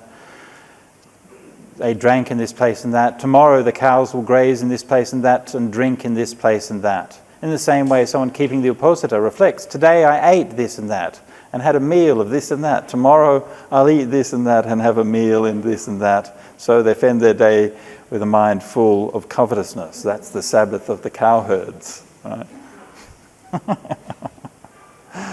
And the next one. And the cowherd Sabbath is observed as not very fruitful or beneficial or splendid or bountiful. What's the Sabbath of the Jains? There's a kind of ascetic belonging to a group called the Jains. They encourage their disciples, please, good people, don't hurt any living creatures more than 100 leagues away to the east, 100 leagues to the west, to the north and the south. So they encourage kindness and compassion for some creatures and not others. I don't know if that's a genuine Jain practice, but anyway. On the Sabbath, they encourage their disciples, please, good people, take off all your clothes and say, I don't belong to anyone anywhere, and nothing belongs to me anywhere. Okay? But their mother and father still know this is our child, and they know this is my mother and father. Partner and child will know this is our supporter, and they know this is our partner and child. Bondservants, workers and staff still know this is our master, and they know these are our bondservants, workers and staff. So at a time when they should be encouraged to speak the truth, the Jains encourage them to lie. And this, I say, is lying. When the night has passed, they use their possessions once more, though they've not been given back to them, and this, I say, is stealing. That's the Sabbath of the Jains. When the Jain Sabbath is observed like this, it's not very fruitful or beneficial or splendid or bountiful. So just a caveat there, I'm not sure that this is the Jains genuinely observe their Uposatha like that, but it would be interesting to see. But anyway, it does show you that that idea of the Uposatha was there before, and I'm sure that there is some connection with how the Jains observed it. I mean, we know that some of the Jain monastics were naked, but I'm not aware that they ever required their lay people to be naked as well. Anyway, and the Sabbath of the Noble Ones. And then talking about cleansing the mind through of the Triple Gem, and the Dhamma and the Sangha, and then purifying their mind through the 6 recollections. Anyway, I won't go in detail. It's quite a long sutta, so I won't go in detail in all that. But anyway, that shows you a comparison between the Buddhist Uposatha. And you know that, and it shows you this is a teaching to Visakha, so it definitely shows you that, like, from the beginning there was an encouragement to keep the Sabbath, keep the Uposatha, and that lay people should be meditating on the Uposatha. You know, this also is really important. This is something that was really central, actually. The Buddha actually, in some cases, would ask when the group of lay people would come to see him, and he would say, "Have you been keeping the Uposatha?" Yeah, and they say, "Well, maybe sometimes we have and sometimes we haven't." And the Buddha said, "It's not good enough, right? You should keep it all the time." Yeah? And actually, it was like a really central part of that early Buddhist practice, especially for lay people. Yeah.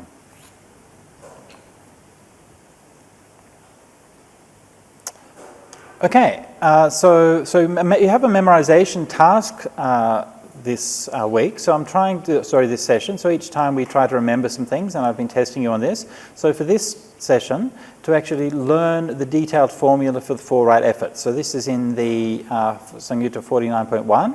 So this basic formula to generate enthusiasm, try, make an effort, exert the mind, and strive so the bad, unskillful qualities that have arisen are given up. So there's 4 paragraphs. If you can learn them at least in English or Lao or Italian or whatever you prefer to learn them in. If you learn them in Pali as well, bonus points. Okay? So this is your meditation exercise. Your memorization exercise. Good. Any questions before we break up? Ling.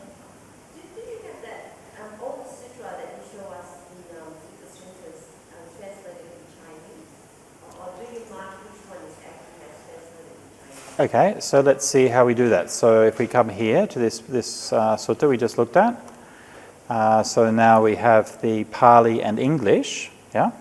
And so we can go here to the Parallels tab. All right?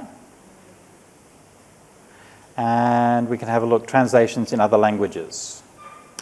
And we can click there. We have Bengali, yay! We have Indonesian, Italiano. Not really a translation? What is it rather than a translation? No, I mean, it's so archaic, like the language is just like reading Shakespeare. It's like reading Shakespeare. Well, I quattro retto sforzi. Ci sono questi quattro reti esercizi. Quali quattro? I've heard from other people that the Italian translations are not the best, so definitely, so you can join our translators Pali group and. I am actually translating the Majjhima from English. Right. But now I learned there's a guy who actually knows Pali. Okay. Like an academic who's doing that. So Okay. just gonna See what he comes up with, but I mean it's hard to say because often if they're coming from an academic background, it'd be good to get in touch with him and see what his plans are, because often then they're going to keep it restricted. This is the thing, he's going to publish it through an academic publisher, and then they're often like really expensive, and yeah, so it'd be worth just getting in touch with him. And you don't want to duplicate effort, but at the same time, if it's just going to be locked up in a sort of short print run academic book, there are all these cases like this, because we've been looking for translations for such a long time. Like there are these kind of French translations, for example. There's this Sri Lankan professor who lived in France for many years who did these French translations of suttas. And, they're supposedly much better than the ones that we have on Sutta Central. And he was like a really good Pali scholar and so on, and he lived in France for decades, so his French was really good. But then it's locked up with the publisher, and he's like old and retired and no one knows where he is. And so we tried to get the publisher to contact him to ask him for the rights, and we could sort of never got it. So these things just sort of happen, yeah? Anyway. So Italiano, Bengali, right? Good, right? So this is the Bengali Sangha who've been doing this project to translate the whole Tipitaka, and they've been working together with Sutta Central. You know how this came about? Actually, one day I was in Bodhinyana, actually in the Dhamma Centre in Perth, and one of the lay women who's at the centre is Bangladeshi. And she said, "Oh, do you have Bengali translations on Sutta Central?" I said, "No." And I said, "Well, can you help me? Can we find them?" So we spoke to some people, got in touch with some people, and now we have. Yeah. So this is a massive effort, actually. It's a monumental effort on behalf of the Bengali Sangha who did that translation over a number of years. So we have, I don't know what this one is. This is Vietnamese, right? Vietnamese and Pali. I'm not quite sure what this is. Oh, yeah, so this is the Sutta Central one on Pali, right? Oh, okay. Oh, interesting. Okay. Burmese. Norwegian. And this is name's Lee or something, I'm not sure how to pronounce his name. And he's been doing these Norwegian translations. And again, quite an interesting case because he's just an independent scholar who learnt Pali, and he's just been sort of quietly living in Norway for years doing these translations. And according to Brahmali, our good friend who's a Norwegian, he said the translation's actually really good. So he's been making these really good translations directly from Pali and just working in Norwegian. Yeah? You wouldn't think, right? So Norwegian, Russian, yeah? Number of Russians have been doing work on translations. the De Soysa translation in Sinhala, the Siam Rat translation in Thai, the Vietnamese translation in Thich Minh Chau, and oh, there we have Chinese. So to answer your question.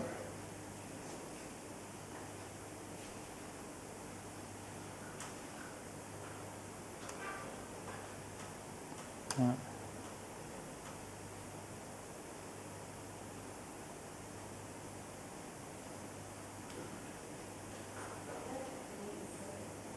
Chinese. And Bhante said which Chinese translation might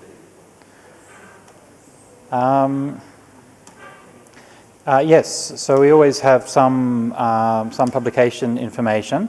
Often with these things, I mean, it depends where they come from, but often we don't have that much information about it, but that's what we've got for this one. So this was like unfortunately or unfortunately, but a number of Buddhist scholars and translators prefer to be anonymous.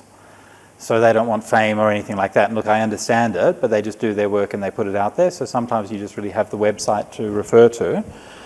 So there's a complete translation of the Pali Tripitaka, which was made into Japanese. So this was done in like the 1920s. And then from there, then there are also some modern translations like from Japanese into Chinese. Yeah? But these are published with the Sibeta organization, but the Sibeta organization themselves say that they're not actually great translations. Again, the same kinds of problems, often archaic, not necessarily very consistent or very reliable. And so these ones from Buddhason are more up-to-date and more modern translations. So where possible, we have these ones. I'm not sure if this website's still going. Oh yeah, he's still going. Yeah, so he's done a lot of translations, and yeah, they seem to be quite good. Yeah.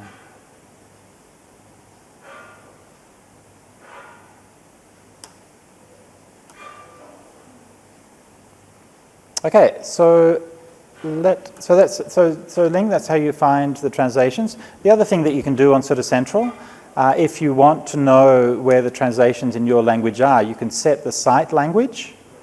Okay, so I can go here, choose my language, and if I want to read it in Chinese, I can select Chinese. Okay, so now everything's in Chinese.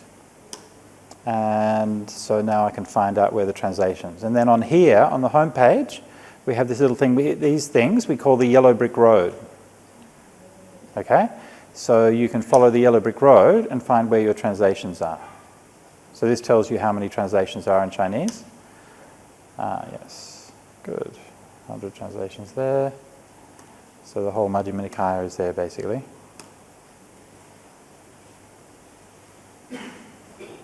Okay, so that's through the language selection up here.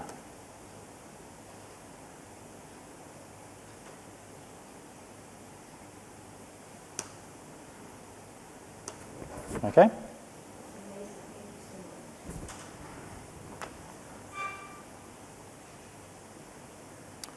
Good, so let us break for now, and the bus will be ready to go at 6. Okay, so let's, where are we going? Okay, I've got no idea where that is. Straight across this building, over there.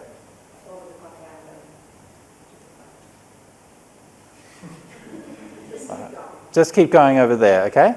So try to get there a bit before 6, so we've got a bit of time to have a break, have a shower or something, and then be over there at 6 o'clock. And we're going... Okay, okay.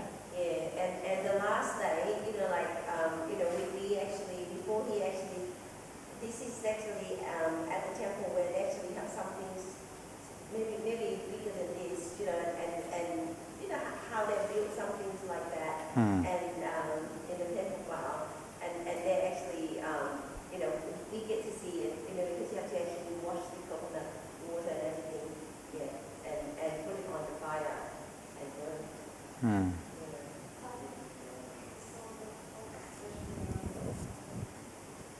It's very interesting. I actually have no feelings. I have no tears. I just know one drop of tears came to. But the funny thing was, when I came back to Sydney, we actually have a cat, and one of the kittens died, and I cried so much for that little kittens. Yeah. Grief is a funny thing, right? Yes. Yeah. Okay. So the first time we're seeing the corpse discarded, bloated, livid and festering. Furthermore, one sees the corpse discarded in a channel ground being devoured by crows, hawks, vultures, herons, dogs, tigers, leopards, jackards, and many kinds of little creatures. This body is of that same nature. Next, they see a corpse discarded in a charnel ground, a skeleton with flesh and blood held together by sinews. Also, by the way, I should mention that in the way that this is phrased in the Pali, sayatapi paseya, it puts the seeing of the corpse in an optative sense, which means it's not necessarily the literal seeing of corpse. So sometimes you would envisage it, and obviously it was something that people would see. But in meditation, this is also, because in an optative sense, it also suggests it's purely an imaginative thing. Skeleton without flesh, but smeared with blood and held together by sinews. A skeleton rid of flesh and blood, held together by sinews. Bones rid of sinews, scattered in every direction. Here a hand bone, there a foot bone, a shin bone, a thigh bone. Here a hip bone, there a rib bone, there a backbone. There an arm bone, here a neck bone, there a jaw bone. Here a tooth, there the skull. Then I am of that same nature. Then they would contemplate their body discarded in the charnel ground with white bones, the colour of shells, or decrepit bones heaped in a pile, or bones rotted and crumbled to powder. And they'd compared it to their own body. This body too is of the same nature. So the thing about this particular practice is that it has this arc that follows that process of decomposition, and from those very kind of repulsive, rotting and festering and everything, and then by the end it's actually quite cool, bones rotted and crumbled to powder. Also, this is another indication that it was an imaginative exercise, because it's rare that you could actually spend enough time to actually watch that whole process going through, right? It takes many years for the bones to crumble away into powder. But you see that slow process, and then by the end of it, it's actually not repulsive anymore, and you just see those old bones which are just clean and white and just falling to bits, and it's quite calming and quite soothing, and you realize actually you're just going back into that nature, and those feelings of that repulsion have gone away. So it's interesting that this meditation, the way that it's formed, it mirrors that emotional process of moving from a repulsion towards like an acceptance and an equanimity, which you go through that practice with the other ones, with the parts of the body and so on, but you don't actually see it in the meditation itself. But here you actually see it in the meditation.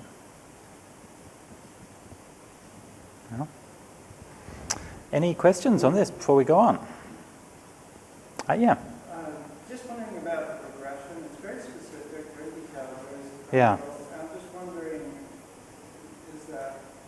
how significant is that, the detail of that? Is it important to visualize, for example, in that particular order and sequence? How important is that versus just visualizing, Yeah, because it's the process, right? So the sequence is the process by which that happens. So that's what you're visualizing, and in meditation, the details are important, because it's the specificity of things, But having said which, people do these kinds of contemplations in many ways, and death contemplation is, of course, taught in other ways in the suttas as well. This is not the only way that it's taught. Yeah.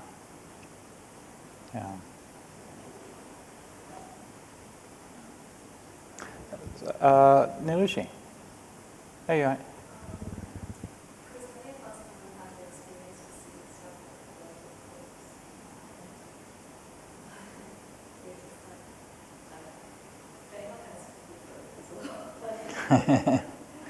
Honestly, so you're asking whether to look at photos or something like that. My teacher, Ajahn Chachai, says don't look at photos, interestingly enough, because it's actually very popular in Thailand that people will do those things from photos, and he says, no, don't do it. Yeah. He said it's not actually good practice.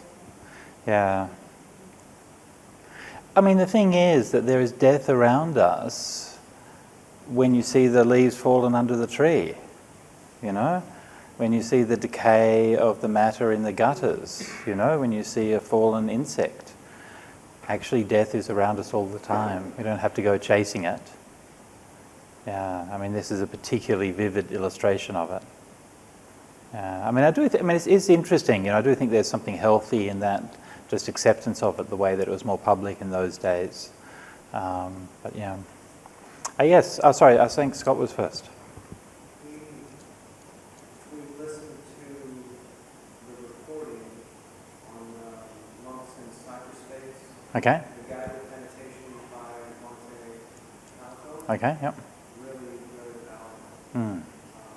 We were interested in doing one of those Yeah. death contemplation meditations. Yeah. It's really, really great. Yeah. And he was actually, he did a number of sessions in our local cemetery in Sydney as well. So he would get people together. We had the biggest historical Sydney cemetery in Sydney, not far from where we were. So yeah, he would bring people along there. Yeah. Yeah. Ling. I just like to actually to share that we can actually see that process with in compost as well. You know, when Right. we're doing composting in our own Right. home, you know, just get a pot or whatever, and then you can see the process of Mm. Yeah. permanence. Yeah. Smell it. Yeah.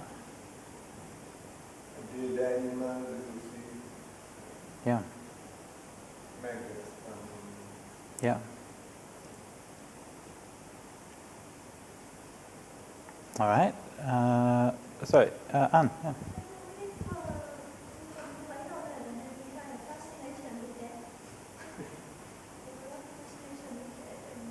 Would you develop a fascination with it? Maybe. A wholesome fascination? Maybe.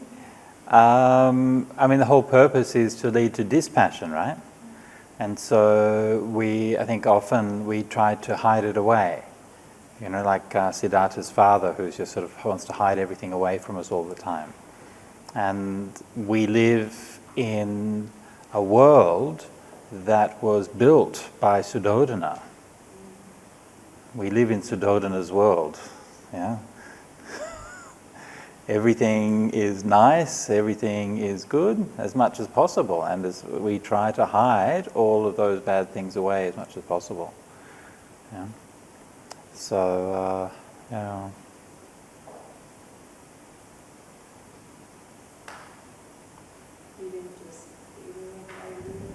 All right, yeah.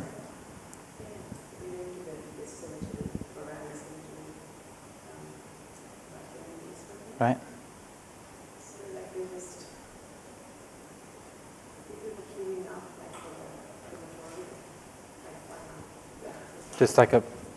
Just more and more people dying, yeah? Yeah. Yeah. Yeah. Yeah.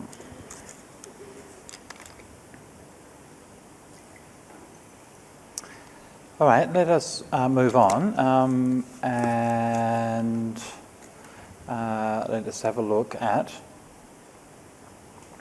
the contemplation of feelings. So this was the last of the body contemplations included in Satipatthana. Now, of course, that doesn't mean that these are the only kinds of body contemplation taught in the suttas. Right? Actually, a lot more different ones are taught in the suttas as well. But these are the main ones which are then here included as the meditations. Observing the feelings. How does mendicant meditate observing an aspect of the feelings? A mendicant who feels a pleasant feeling knows, I feel a pleasant feeling. When they feel a painful feeling, they know, I feel a painful feeling. When they feel a neutral feeling, they know I feel a neutral feeling. When they feel a material pleasant feeling, sami-sang sukhang, they know I feel a material pleasant feeling. When they feel a spiritual pleasant feeling, they know I feel a spiritual pleasant feeling. Nirami-sang sukhang. When they feel a material painful feeling, they know I feel a material painful feeling. When they feel a spiritual painful feeling, they know I feel a spiritual painful feeling. When they feel a material neutral feeling, they know I feel a material neutral feeling. And when they feel a spiritual neutral feeling, they know I feel a spiritual neutral feeling. All right, so in Buddhism, as I'm sure you're all aware, the word Vedana, that we're translating as feeling, refers to the affective tone of a experience. So whether something is pleasant, unpleasant, or neither pleasant nor unpleasant, feelings. What we're translating as feelings in Buddhism is not the more complex phenomenon that we call emotions in Buddhism. So, obviously in Buddhism that does talk about emotions. It talks about, jealousy and faith and all of these things, which are more complex psychological states or processes. But here, by talking about feelings, we're talking about very, very fundamental. It's very basic, actually. Yeah? And if you think like you can trace back feelings you can almost think it back to like a one-celled organism. And a one-celled organism, if it can get some food, then it will go towards it. And if you put something hot there or something, then it will shrink away from it. Yeah? And then if it's just in a neutral environment, it might just do nothing. Yeah? And so actually this is basically, that's what feeling is. Yeah? That experience, wanting to move towards it, wanting to move away from it, or just not really caring about it. So feeling is a very fundamental property of all consciousness. And even kinds of consciousness that we don't really associate with feeling, right, still have that neither pleasant nor painful feeling, right? So if somebody maybe touches you on the elbow, it's not particularly pleasant or particularly painful, just there, neither pleasant nor painful feeling. Yeah? Now, in meditation, anybody who, let's do a survey here. Has anybody ever meditated and felt a pleasant feeling while meditating? Yes, good. Anyone has ever meditated and felt painful feelings? Yes, good. Anyone meditated and felt neutral feelings? Yes, good. Okay, excellent. So we all have those three feelings. They're all working. Good. We don't have to reboot the system and get those feelings working. They're all there. So it's a universal phenomenon. And certainly when we're meditating, we become so much more aware of these, right? I mean, actually, we spend much of our life searching for these things, searching for pleasure, searching to escape pain. In fact, that's really is very much what life consists of, yeah? On both like a small scale, but also on a big scale, That's why we do what we do, so we can have more pleasant feelings. And we build our lives based on our idea or our projection of what we think would be good to have a pleasant feeling, right? So you go and earn a lot of money and you get a big house and a big boat or something like that, and you get all of these things because you have this idea that it's going to give you a nice, pleasant feeling. When I'm teaching about this at the Buddhism and Psychotherapy course, I show them a clip which I always remembered from a famous comedy show in Australia called Australia You're Standing in It, which I watched when I was a kid, and there was a skit called Brain Space. And I'm not sure, probably no one here knows Brain Space. Tom, do you remember Brain Space? Tim and Debbie? No, Tim and Debbie. So Tim and Debbie were these two kind of proto-hipsters, and they were all very cool and so on, and they were there talking about how material things don't bring you any satisfaction and they don't make you happy, and then Tim saying, well, I don't know, I saw this guy driving his Mercedes when I was on my way to the studio today, and he was driving his Mercedes along, and his had this beautiful woman beside him and they were pulling this nice boat. I don't know, he looked pretty happy to me. And Debbie's like, no, he wasn't really happy, Tim. He said, well, I don't know, Debbie, he looked pretty happy. No, he's not really happy. So, I mean, the thing is, of course, that these things can make you happy. Yeah? It's not that there's no happiness in those things, of course there is. Right? But the happiness that they give you is limited. And you're always having to search for more. And the happiness also has a lot of drawbacks. So when we're meditating, when we're learning to experience these feelings, now the very first thing this is teaching us is that we can feel those pleasant feelings inside ourselves. Right? Actually, you can just sit there and be happy. Right? No mortgages required? Yes? No. Right? You don't have to do all of these things and get all of these things. You can actually just sit there with literally nothing. Look inside your own mind and find happiness. Yeah?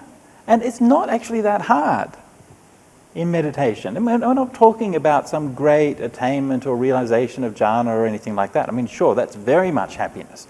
But even just simple meditation, you feel happy.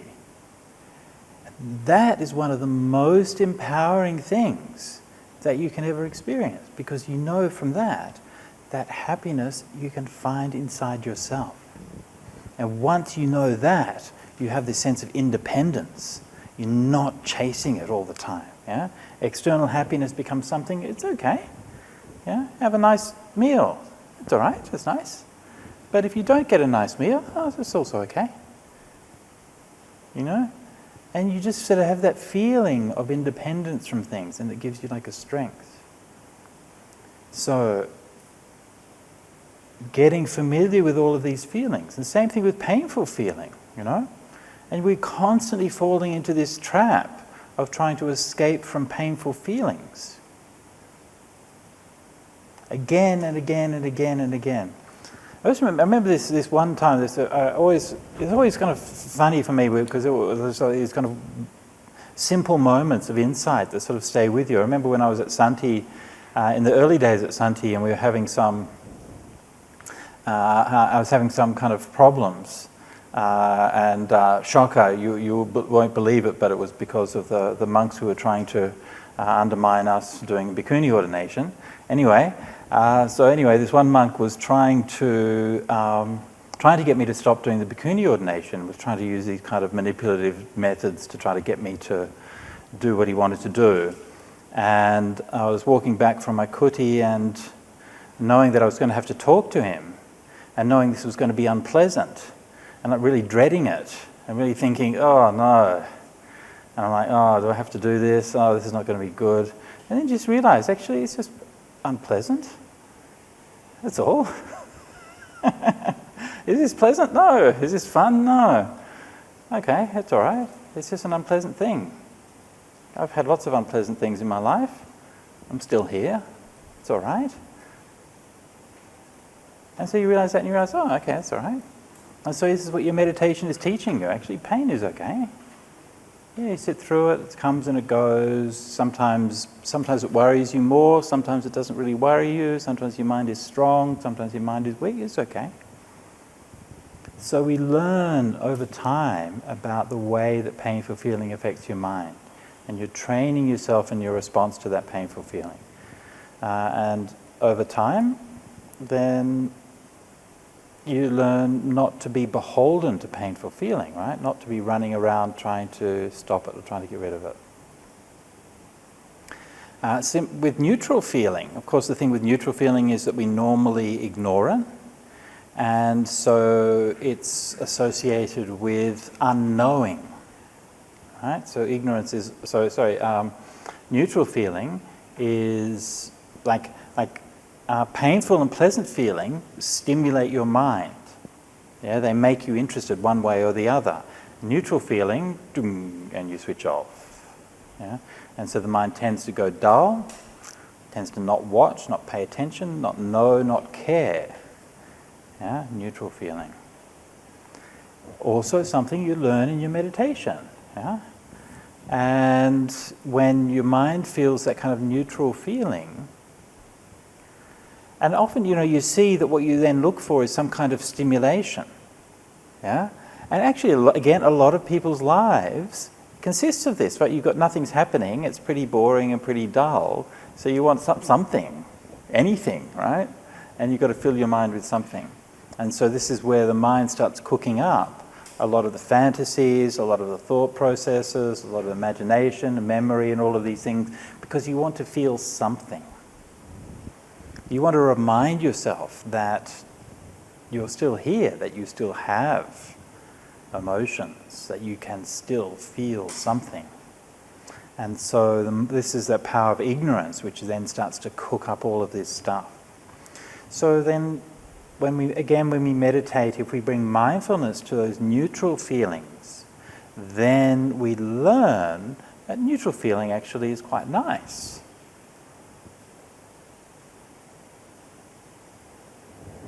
It's actually very peaceful. That's all right. Yeah. A neutral feeling isn't nothing. Yeah. Neutral feeling is just a state of balance. And you're still aware, you still know, you're still mindful, but you're not being pulled around one direction or another. So the process of meditation tends to move towards that neutral feeling. I mean, we need to develop those pleasant feelings in order to deepen the mind and pull the mind into samadhi. But the process of samadhi then gradually sheds those pleasant feelings and leads towards equanimity. All right, so after talking about these three main feelings, the sutta then goes on to distinguish between the material pleasant feeling and spiritual pleasant feeling. This is samisa and niramisa. Can anybody tell us what is a material pleasant feeling? Should be a pretty straightforward one. Ice cream. Okay. Well, ice cream itself isn't, but the feeling that you get from ice cream is, yes? Unless you eat it too quickly, in which case it's painful, right? But yes, the sensation of eating ice cream, fine, that's good. What about a spiritual pleasant feeling? Ice cream also. A very honest and vulnerable question there. Answer Nilushi, and congratulations on that honesty. Yeah. Any other suggestions? Like better ice cream, yeah. Spiritual pleasant feeling. A nimitta, yeah. So again, the nimitta itself isn't the feeling, right? But the nimitta is associated with the feeling, yeah. So it's the feelings associated with samadhi, yeah. So generally speaking, the spiritual pleasant feeling is any pleasant feeling which is associated with letting go and which is associated with the path of practice. So even like the pleasure of dana, yeah, the happiness that you get from serving and helping others, yeah, anything like this which comes from goodness can be considered a spiritual pleasant feeling, but especially the feelings that you experience in the jhanas. Yeah, so this is especially what it means here. Okay. Material painful feeling. Feeling after you've eaten too much ice cream. Anyone give an example of material painful feeling? Your leg cramps up. Okay, your leg cramps up. Good. That's very painful. Yeah. Okay. What about a spiritual painful feeling? Knowing you messed up. Yeah. Yeah. So you get like a kind of a negative emotion. And a spiritual painful feeling could be something like what you're saying there, that sense of remorse, knowing that you've done something wrong. And in the suttas it's described also as being that feeling when you long for those liberations that you have yet to achieve. Yeah? You're yearning, why haven't I got anywhere so far? Yeah? When will I realize that same freedom that the arahants realize? Yeah? So this is a spiritual, painful feeling. Good. What about a material neutral feeling?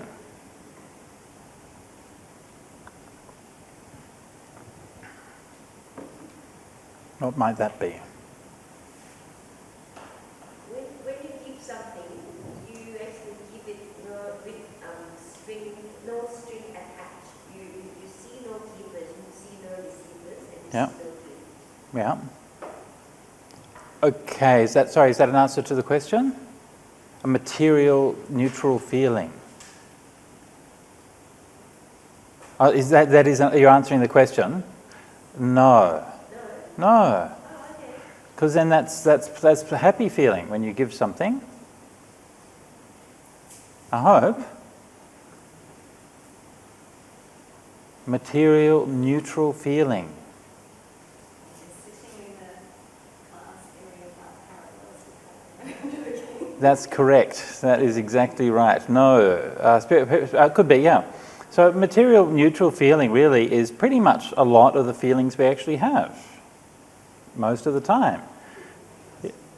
Yeah, I mean, if you're thirsty, drinking a glass of water is pleasant. Looking at a wall, boring white wall, either pleasant or painful, it's all right, you know.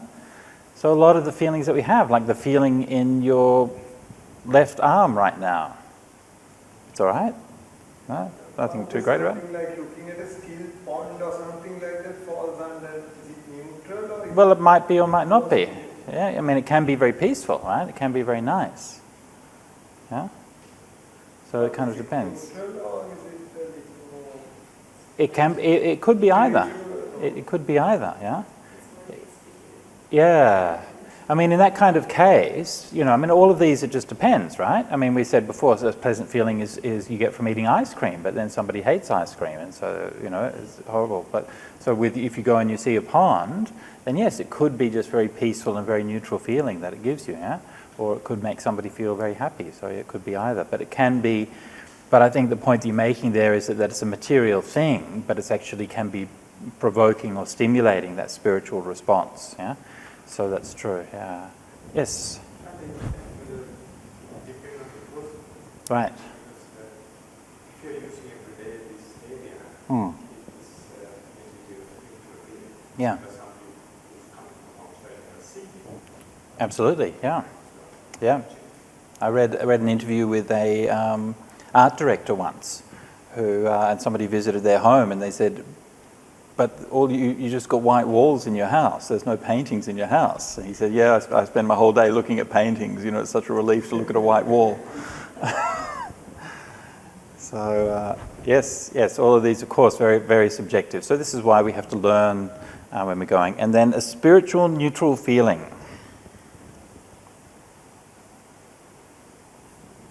Yes?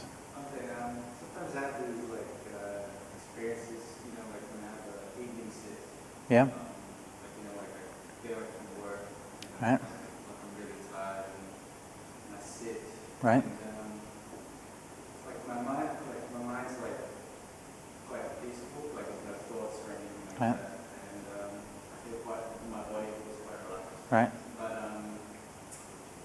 like I'm very aware that my mind isn't, it's not alert. You know, like it's kind of, it's a bit like, it's like an in-between state. Like I'm not quite awake, but I'm not quite asleep either. It's like I'm just kind of Yeah. right on the boundary. Okay. So I think, I don't know, I suppose that be like Yeah, I know what you mean. Yeah, I'm not quite sure. I mean, normally a spiritual neutral feeling would be like fourth jhana or like the feeling of an arahant's equanimity or something. But I know what you mean. So this you can get a state in meditation where you're just feeling kind of in not much energy or anything going on, but it tends to be that's a bit on the side of ignorance, right? It's a bit on the side of the mind falling asleep. So, yeah. So, I mean, again, these are not meant to be hard and fast categories, but they're meant to be more kind of just guidelines and frameworks for understanding your feelings. Okay? Any questions on the contemplation of feelings before we move on?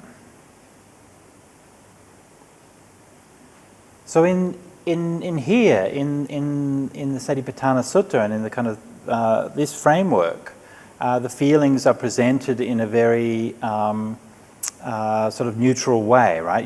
There are just these different feelings, and there's no kind of prescription about what you should be feeling. But in other contexts, and as I mentioned before, in the context of anapanasati, then it's very much about what you are developing. So you are actually developing these pleasant feelings, the piti and the sukha. And the Anapanasati Sutta makes it clear that that is what's meant by contemplation of feelings in Satipatthana. So what that means that in meditation, the painful feelings are kind of optional, actually. Right? If you're doing anapanasati and just have pleasant feelings and go into samadhi and then see Four Noble Truths, good enough. You don't have to feel pain. Yeah. I mean, the reality is, of course, you will, because meditation's never that simple.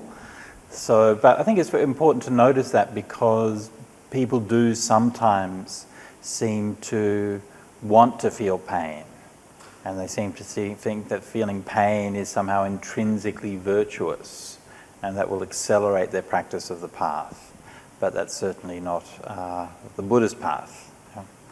If you want to go over with those Jains, then you can do it there. Scott? In the statement of Lila Regine, Uh-huh. and that sense of impermanence, that wisdom aspect, is the other characteristics of, or are the other characteristics of suffering and no self Mm-hmm. also contained within the sutta, either explicitly or implied? Well, I mean, on the one hand, yes. I mean, anicca, dukkha, anatta always sort of go together. And in terms of contemplation, it's always regarded that one or other might be the sort of the doorway to insight, but they will include those other ones as well. And you even find that right from the second sermon, the Anattalakkana Sutta, is yampana niccang dukkhang va sukhang vati. So it's integrating impermanent suffering and not self right from the start. So yes, all of those things come together. But at the same time, in Satipatthana, the contemplation of impermanence really comes into its own in the last section, the contemplation of principles. So we'll get more to it there. Yeah. Yes. Yes. Right. Yeah. And equanimity towards the bodily feeling. So equanimity as an attitude is distinct from equanimity as a feeling, or neutral feeling. So you can have pleasant or painful feelings and a neutral point of view, attitude towards them.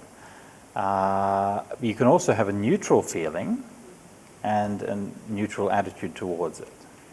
Yeah, so the equanimity technically they distinguish between equanimity as a sankhara, which is called, in the Abhidhamma they distinguish it and they call it tatra majhatata, and they use that term to sort of make that clear distinction. Yeah. That's also one of the part of the process of developing meditation, or developing what I was trying to say. It's part of the process of developing the maturity of your emotional response to meditation. Because when we first begin to meditate, and you have good stuff starts to happen, you tend to get excited by it. Right? Oh, my mind's getting peaceful. Oh, wow, that's really good. Oh, nice, yeah. And so that excitement comes, and of course then that disturbs your mind. Yeah? So the equanimity is essential to then, okay, that's happening. and you keep going and you keep going. So you learn to have that equanimity. You can still enjoy that pleasant feeling, but without getting too wrapped up in it. And again, that's the same why we train our mind in doing these things all the time. It's why you train your mind when you're eating a meal. You can enjoy a nice meal, but without getting too wrapped up in it. And that's you're always training your mind that way. Tom. Kind of an unusual question, Bhante, but I wonder, I've read descriptions, going back to spiritual, I've read descriptions of meditators who have encountered, great emotions during the meditation. Right. Perhaps, I remember reading descriptions of persons who have shed, they remember shedding oceans of tears in past lives. And you're going, past lives with heaps of corpses of past lives. And I wondered first if that counts as a spiritual thing. It does. Sure, yeah. And I wonder, does this ever have the effect of putting people in a very bad space? These kind of feelings. Sometimes one can imagine, someone kind of goes on tilt a little bit, and then they have this kind of Right. feeling. Yeah. And if so, what's perhaps what is a good alternative option? Yeah. Yes, that can be the case. And again, that comes back to the gradual development of meditation, the grounding in good behavior, good conduct, and building up of character, and all of those things which give the context and the meaning to what meditation is. Yeah. And if you're pushing meditation too far, too fast, then yes, it can be emotionally unstable and not good. So you have to be careful. Yeah. So the emphasis would be to go back to see that? Yeah, if somebody's going through that kind of thing, you just have to see, I mean, on the one hand, it's kind of normal that you go through some difficult or traumatic times, and you see if somebody's coping. But if they're not, they're getting caught up in it. It's quite, it's a bigger problem than we think it is. And the problem really is that for most people, actually, it isn't a problem. So you tend to see these things and then think, they're going through that thing and then they'll come through. And 90% of the time that's the case. But for the 10% of the time when it isn't the case, then it's actually can be really damaging. And people can have psychotic breaks, and they can end up with permanent brain damage or becoming schizophrenic. And it happens, it's happened to friends of mine. And so it's not kind of messing around, when you come to these things. So that's why it's much better off being more conservative, taking it slower, building it gradually, little bit by little bit, and keeping an eye out for any warning signs. Yeah, and because sometimes once you tip it over that edge, it can be too late, and you often don't really recognize the signs until afterwards. Somebody may be going through something really intense, and their mind is actually breaking up, and like when you're around that person. I mean, maybe they say some odd things, or behave oddly or something, and you think, oh, that's a bit odd, but then you don't think too much about it. Oh, they just did this odd thing. And then you're going on, and then afterwards you talk about it, and somebody else says, yeah, well, I saw them doing this odd thing as well, and somebody else says, I saw them doing this odd thing, and you add it all up, and you think, wow, that's really odd. But when you might only see one thing, and you think, oh, they just, you don't actually think too much of it. So yeah, it is something that you need as meditation teachers and people guiding meditation to be really kind of aware, especially if somebody's showing danger signs. And a danger sign would be something like, it's difficult to say because it manifests differently with everyone. A danger sign would be something like, say somebody's being overly intensive to a point of being like obsessive with their meditation, and and even if you see that happening, and then you say, quiet, cool down, don't need to, and then they don't, then this is one warning sign. Or if somebody is if somebody's like saying things which are irrational, you know, and which is disconnected from the reality that they're included in, then this also can be a really kind of a warning sign. And there's also something which is a bit less tangible, but there's like a feverish intensity that you can see, you know, just that kind of mood that you see with people when they're sort of going over the edge, kind of wide-eyed and a bit kind of, you know, and you sort of get that sense that this person's just like, they feel like they're going crazy, and you're like, yeah, actually they are going crazy. So it's really important to be able to reach out, to take care when people are like that. Tell them to go off and go to sleep, stop meditating, and get the care and help that they need. Yeah. I send them Ling. to you? Sure.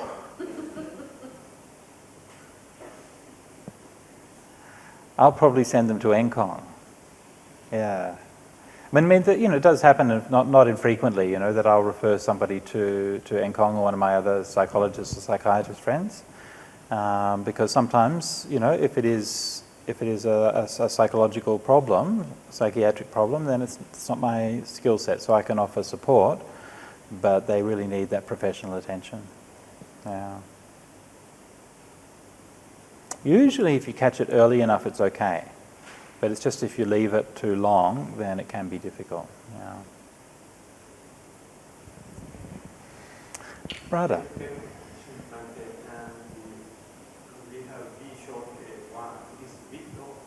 Sorry, which one? Where are we looking? Where are we looking?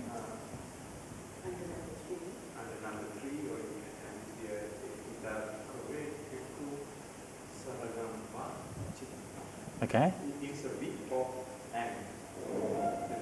The va means or. Okay.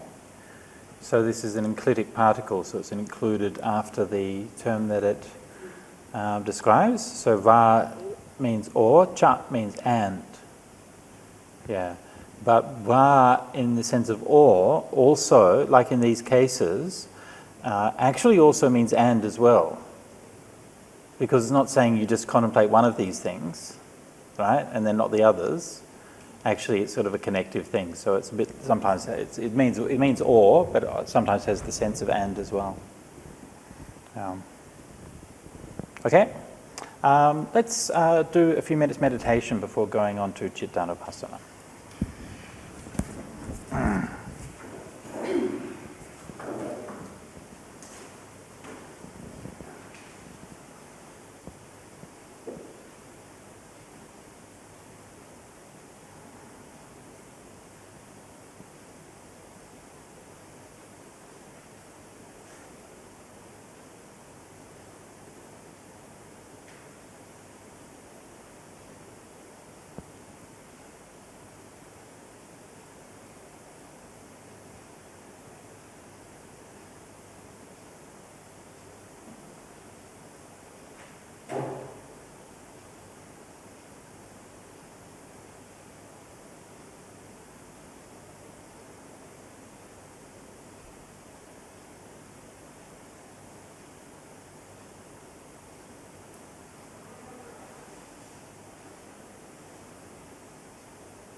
So the chitta is the mind, and in meditation contexts, the word chitta is closely associated with the sense of samadhi. So there are many words for the mind in Pali, but in meditation we have like chitta sampada or chitta bhavana and so on, all of which are terms for samadhi. And in chittanupassana we also see a close connection with the development of samadhi. But not from the beginning though. At the beginning, how are you contemplating the mind? Sa ragang va chittang sa ragang chittanti pajanati. So notice how the phrasing of this is very precise. You're not looking at greed, right? You're looking at the mind. Yeah? But it's the mind as it's affected or influenced by the greed. So the mind itself is awareness. It's knowing. Yeah? And when you have greed in your mind, then that changes how you know. It changes the nature of knowing.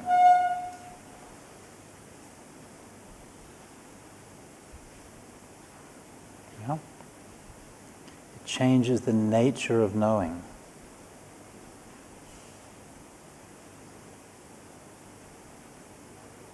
When the mind is free of greed, then it changes the nature of knowing. Vidaragang vacittang. So we're not looking at the focus of this is not the greed or not the freedom from greed, but it's what the mind is like when it's affected by these different states. Yeah? This is a very subtle point. And chittanupassana is a subtle meditation. Yeah?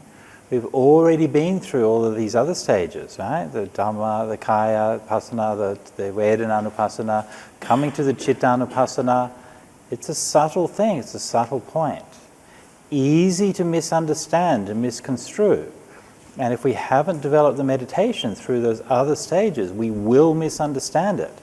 And you will inevitably, well, almost inevitably, you will look at the things that the mind is aware of, instead of looking at the mind. Yeah? You'll get distracted. This is what we spend our life doing. We spend our life looking at all of those fancy things out there. Yeah? But what this is asking us to do is to look at the looker, to know the knower. Yeah? Not easy to do. Not easy at all. Very, very subtle. Yeah? And this only comes as the mind is deepening in meditation, and you start to be able to see almost like the reflection or the mirror image of the mind in your meditation practice. Similarly with hate, you're not looking at hate or the absence of hate, you're looking at the mind as it is affected by hate or as it's affected by the freedom from hate. And you see how that works. Like when your mind is affected by hate, you can feel the heat of it, yeah? The constriction of it. Yeah? You can feel it's cracking. It's almost like distorted or perverted. The mind is not how it should be. And then when the hate goes, your mind feels so open, so free, so lovely. Yeah? And so you see how your mind is affected by these different states. This is the practice of Chittanupassana. Mind with delusion, right? Falling asleep or scattered, right? Mind just, where am I? And again, if you're not looking at the delusion itself, you're looking at how it affects your mind. Yeah? It's muddy, it's dark, it's unclear. And then when the mind is clear, when the wisdom is strong, you see, it's like crystal. Okay. Mind which is constricted and scattered. Yeah? So constricted, the mind, probably what you're talking about before. Yeah, that kind of thing. And that's very common when you're in that kind of state, when you're a bit tired. Yeah, happens to all of us. And then scattered. Also happens to all of us. Yeah. So this is the first half of it. So basically we're looking at the mind as it is affected by these different kinds of defilements or the freedom from them.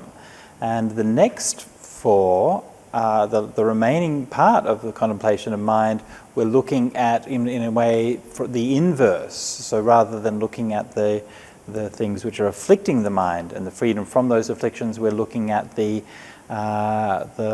developed mind, the beautiful mind, and the lack of that beautiful mind. So the mahagatang cittang. And all of these phrases, mahagatang cittang, the anuttarang cittang, the samahitang cittang, vimutang cittang, these are all terms for jhana or samadhi. So these are all seeing the minds in these different states of samadhi and the mind out of those different states. And once again, when in those states, the mind changes. How you are aware changes. And it's something which is quite different. It's like another realm. And so these kinds of descriptions, the mind which is mahagatang literally means has grown great. Yeah, mind which is not supreme, or mind which is supreme, anuttarang, there's nothing better than it. Samahitang, yeah, immersed in samadhi, or vimutang vachitang, the mind which is freed. And remember, when the Buddha was using these terms, he was quite serious. Like the Buddha had high standards, right? If he's saying that this is the unexcelled mind, the mind that which there is nothing better than it, he really meant it. He didn't mean this is a pretty good mind, right? He didn't mean this is a mind that's okay, all things considered, right? He meant this is really the most pure that your mind can become. Yeah? So this is already talking at a very, very profound level of meditation. Yes, Are there the states where someone has gone through a jhana, so they come out of the jhana, and then they have that separation of hindrances for the period of time? right, yep, yep. Is that the only way to see these things? That's the only way to really see them, yeah. Yeah, and you're seeing that state and you see afterward and you see what's the difference between them, you know? And you say, okay. Yeah, and you realize it's not, you can get a hint as to what these experiences are beforehand, right? But you can't really see what they are until you've known those states for yourself. So when people say they do citta vipassana, they have to be at least to experience somewhere of the jhana experience to do the citta. To do it fully, yes. Yeah, and this is one of the things, at the end of the sutra it says, if you do this satipatthana, then you can realize the Dhamma in 7 days, right? But the thing that people miss about that, right? They say, you can do satipatthana, you can get realize the Dhamma in 7 days. Okay, I'm just skipping forward here, right? But the bit that people miss about that are these two little awkward words here, satipatthane, evang bhaveya. Evang bhaveya, right? You have to practice it in this way. Yeah? And not just doing what you think satipatthana is, but doing all of this stuff, right? Yeah? And there's a lot, and it's very demanding, and it's very subtle. And heck, we're only halfway through. So it's a very profound sutta, and the meditations it's talking about is very profound. So yes, if you practice it, evang bhaveya, sure, maybe you can get enlightened in as little as 7 days, yeah? But that doesn't mean that if you just do a mindfulness technique for 7 days that you're going to get enlightened, right? It's not. That's kind of wishful thinking. Yeah. All right? Any other questions on the cittanupassana before we go on? Ling. There's different types of meditations. Would you say that to suit each individual's personality Right. and Yeah. levels of spiritual growth? Oh, definitely, yeah.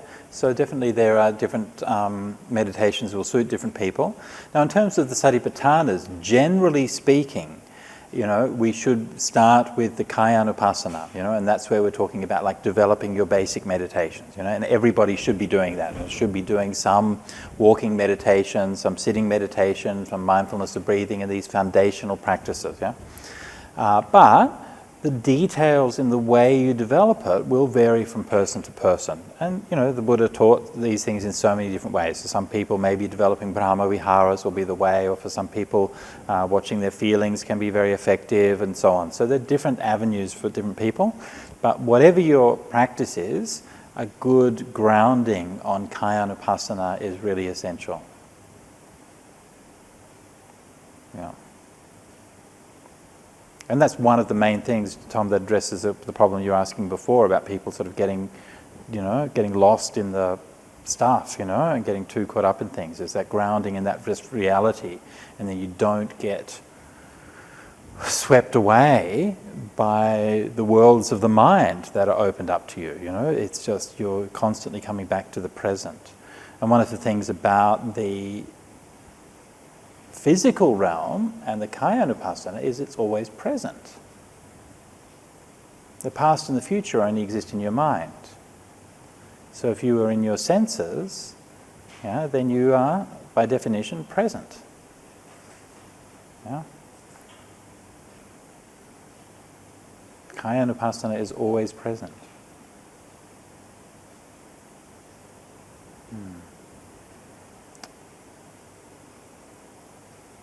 We'll proceed to Dhammanupassana.